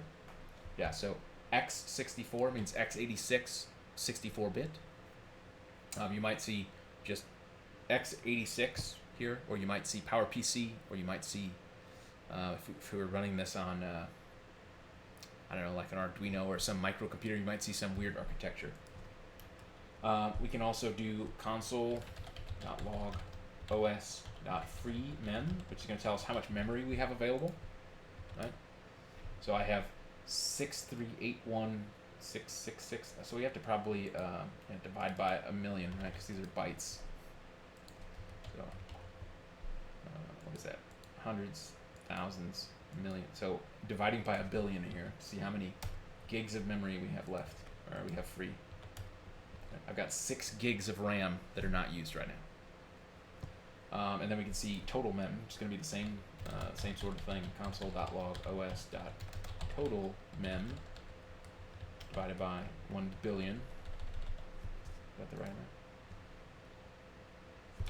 1, 2, 3, 1, 2, 3, 1, 2, 3. Okay. So we can see that my computer has roughly 17 gigs of RAM. And then console.log os.homedir, which is going to tell you the path to my home directory, right? So C users me, that's a useful one, right? If you wanted to have a safe place to store whoever's running the program, right? We know that we can access it. I'll just pull up Node here. Node. We know that we base what was it? Gosh, I just typed it. File dir name, right? Dir name. Console.log dir name. What? It's literally right there. Why does it not run in here? Oh, because I'm not in a file. Okay. Console.log. Yeah. So file name is set by Node when we run the file. If we are running inside Node the thing, those variables don't exist for us. But we have those available, right? So we know that, like, I'm here, but if I need to know what is this user's home directory for whatever reason, we could use os.home-directory. And then uptime, right? So if we wanted to know, or maybe let's do it in here. This one should work. So we'll do const os equals require os. And we'll say os.uptime. Right? It is how long my computer has been up. Right? And I think that's divided by 1,000. Yeah. 925 minutes, maybe. Let's just verify that's correct. os.uptime.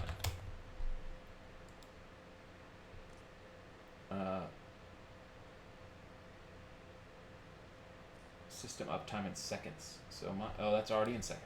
Right? So You know, we were learning about the JavaScript date object, and it was talking about, get time was returning microseconds, so divided by 1,000. So this is already in seconds, so we would divide by 60, which is 1524 minutes divided by 60 again, right? It's been up for 257 hours divided by 24. So I last rebooted my computer 10 days ago. 60 divided by 60 divided by 24. And everyone else, everyone that runs, if you ran this code here, you should all get a different time. But this is really useful, in the context of if you're building a programming language, or if you want Node or JavaScript to be a programming language that can be useful in a server environment, you have to have this information available to you so that you can control, things like if we wanted to be able to reboot, or if we needed to know when was the last time we updated something, right? Like all this information about the computer is already available in other programming languages, but was not available in JavaScript until we went to Node and started making these modules available.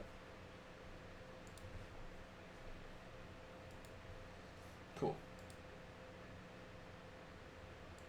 All right, I think that's a good stopping point for today. What would we like to play with? We've gone over it a lot. We haven't really done anything super useful with it, but we are this week. What would you like? What questions do you have? What would you like to go over a little bit more? The biggest one to me is how to create a Node project, right? Starting from GitHub, making sure you have a git ignore, then running what program do we run to start it as a Node project?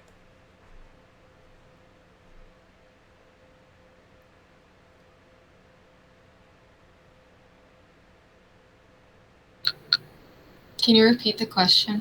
What command do we run in a folder to turn a folder into a Node project? npm init. npm init, exactly right. So that's the big, if you take away nothing else from today, because we kind of threw a lot of concepts at you, how to create a Node project is the most important one. Everything else, whether it's os.pathname, the other major thing to keep in mind is the require function, which lets us import modules into our code. So require is almost always going to return some kind of object, right? Everything in Node is an object. MySQL equals require MySQL. Right? This is making the MySQL module available to us in the MySQL object that we just created. Oh. No, I'm trying to type and talk at the same time. Right, so this is the format, right? Require. And if the module doesn't exist in one of our, if we haven't npm installed it, right? If we do, const something equals require something weird, right? It's going to give us, hey, we could not find this module.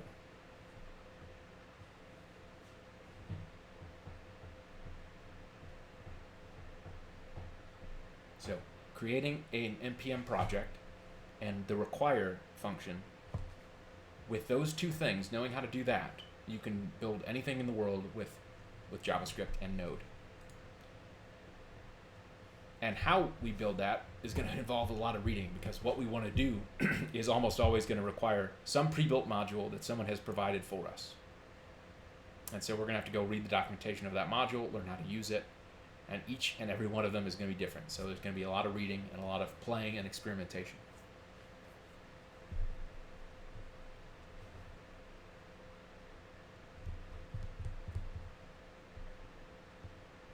Any questions?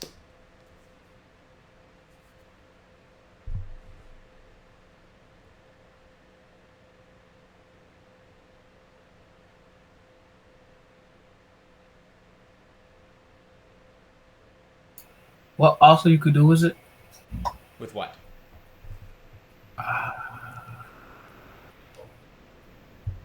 And I'm right. I was like, what I was asking, well, my brain just went dead, but like, I'm asking what other besides, can't even put the formal question together, never mind. Like, what else can we use NodeJS for? Yes. Anything you can write software for on a computer, you can use Node.js to do that, right? And so we're learning it in the context of being web developers, right? We're going to build a lot of servers and APIs. That's our primary thing we're going to use this for. But you could you could build a music player. You could build something that reads, sorts your music library or sorts all your photo albums and puts them into, like, anything you can write a code for, you can do in Node.js, because it's just a way to program JavaScript on a computer. Go ahead, Leah. So do you have to like do everything in the terminal, or like what do you do in the terminal versus what do you do like in the actual JavaScript file itself? The terminal is how we're going to run the code and how we're going to read console output. Node was built and is designed for being a server-side programming language. Right? So we're going to use it and deploy it into environments where we aren't at a computer. There's no graphical user interface. So between the code we write and the console that we get to see like debugging information to, it's completely up to us. We don't have any training wheels here. If we write 10 lines of code and those lines of code don't work, we're going to have to figure out how to like debug that. And it's similar to other programming languages in that, like, your primary interface to deal with the language is your text editor, where you're going to write the code in the first place. If the server doesn't tell you there was an error, right? Like if we wrote, var whatever equals, okay, right? We're getting this invalid token, right? That's like broken code. We've seen that in our JavaScript in the browser. We see these error messages in Node when we're trying to run a Node script that is broken. So broken stuff is going to be errored just like it's been errored in the browser. But if the code is working, the only way we know it's working is we've got a couple ways. One of those is we can build a test suite so we can verify the functions are correct, right? Like if we did like function get RAM, right? And I say return os.freemem divided by 1 billion. Right? Like, we'll write functions like this that tell us how much RAM is free, right? And then we'll say something like, where am I at? Exit. Yep, cool. So let's open this back up again. Node. Right? Var. Oh, I didn't turn this into a package. Let's just do it here. Console log get RAM is greater than 5. Right? We can still do all of our conditionals, all the stuff that we do in our programming languages to like verify. Right? This should return true, right? Because I got 6 gigs of RAM free, or at least I did. I need to. Yep.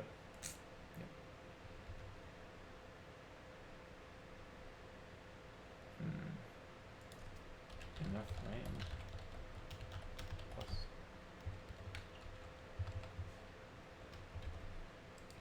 Let's see if this works. Yeah, so there it is. So it's saying enough RAM true.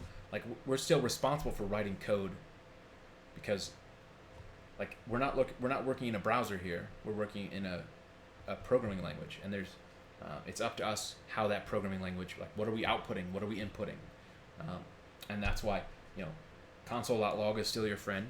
The terminal is still your friend because we're going to run these programs from the terminal. And like a concrete example of this, let me pull up. Like, this is an actual server, right? Like, this is somewhere on the internet. And if I don't think I can. Yeah, I can't. We might have programs in here. So if I do make dir node test, right? Our program might just be running all the time in here, like node. While true, do something, right? That's kind of how this type of thing will work. We'll have a program running all the time that is listening for a change, and then when that change happens, it does something. And that's one of the things, like we were talking about, why is JavaScript so hard? Why is this such a hard thing to do? Is because JavaScript is asynchronous. It's like, it assumes that the environment that you're working in is not going line by line, but is waiting for a web request, or waiting for a user to click a button, or waiting for an API to change somewhere and tell us that it's changed. And so just that mental model of like, you can't guarantee necessarily that things are going to happen in a certain time frame is unique to JavaScript. I mean, you're going to do asynchronous programming in other languages as well, But most other languages are synchronous by default and asynchronous when you have to like, oh my gosh, I want to do something. It's like easier to depend on, right? Like PHP, for example. When you're pulling data out of a database in PHP, you say like, my data equals this, and it's the query that you make. Like, it won't go to the next line until all the data comes back, which is sometimes why you see web pages that'll be like, why did that page take 30 seconds to load? It's because it's synchronous. It just assumes like, if you made a request to give us 1,000 rows, it might take 30 seconds to get those 1,000 rows in. Whereas JavaScript's like, you make the request and it's going to be asynchronous by default. I mean, you still can write code that will run slowly or load pages slowly. But how we would use JavaScript is you'd say, show them the page, and then as data comes in, start filling out content of the page. But you're going to do that both on the client side and the server side. So you're going to be, you gotta like train your brain to think in multiple threads.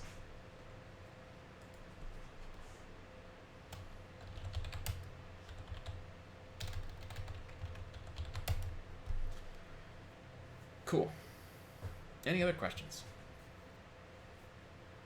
Would we like to build something maybe?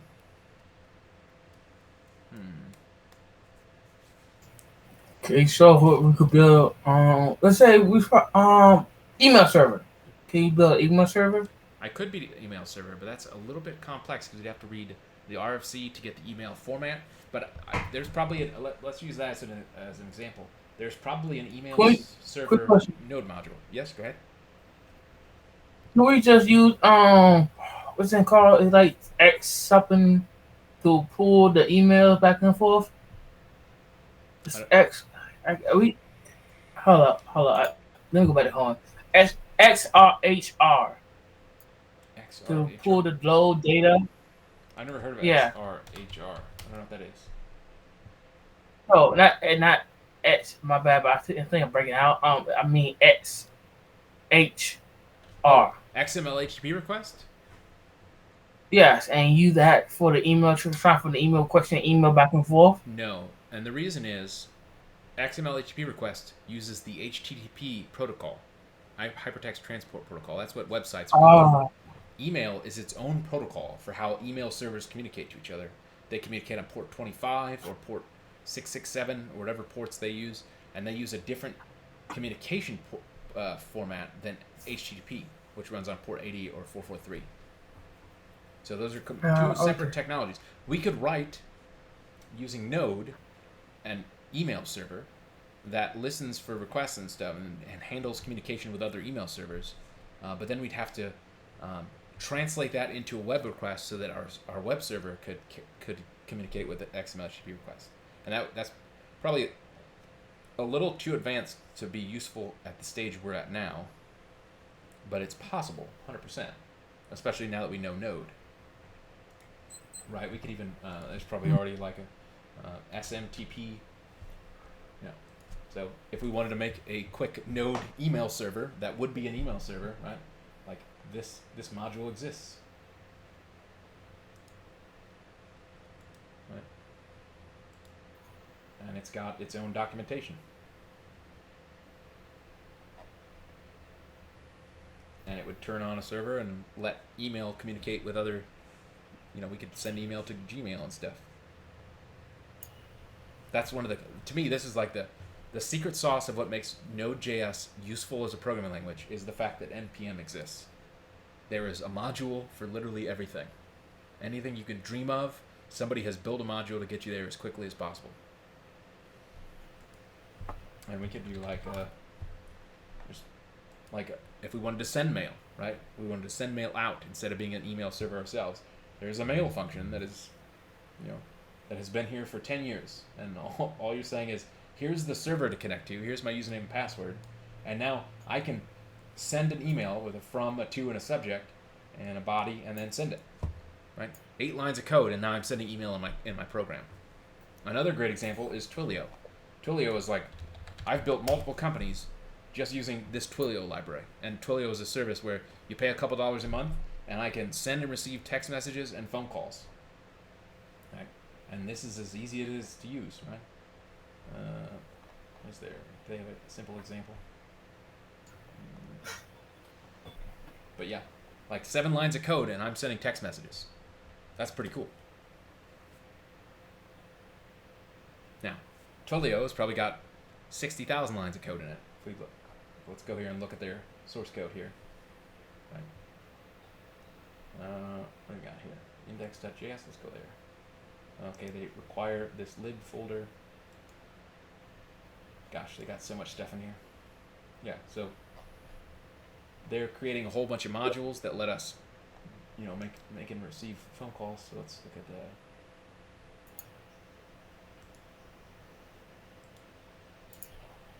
So with hundreds of lines of JavaScript or thousands of lines of JavaScript behind the scenes, I can use those lines of code in like 5 lines and send a text message to anyone in the world. And maybe we can build that real quick as a fun example. Well, I'd have to sign up for an account, but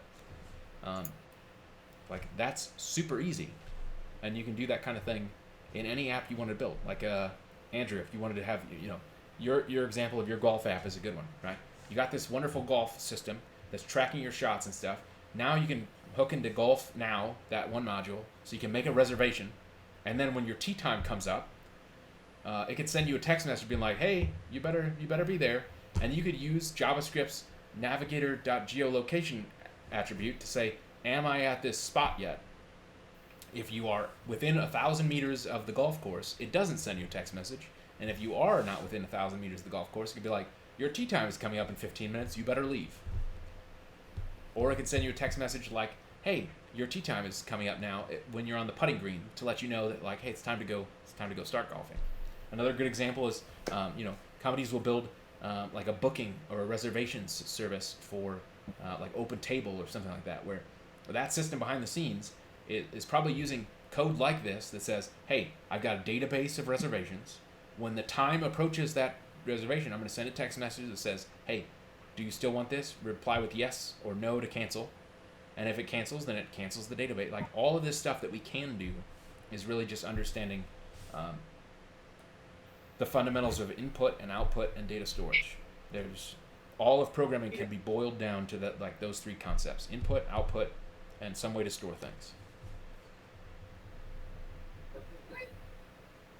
Is that good? What's up next?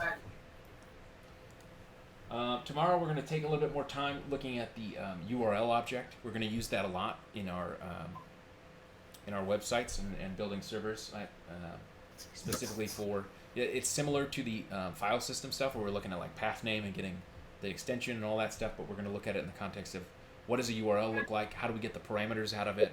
How do we get the body of the post request so we can capture form data? And then we're going to look at custom events, and then we're probably going to spend a little bit more time diving into both the HTTP module, which we took a quick look at today, and then we're going to really dive deep on Express, which is like the best in class. This is how you make a Node.js based web server that listens to requests. I mean, we're going to write APIs with this thing.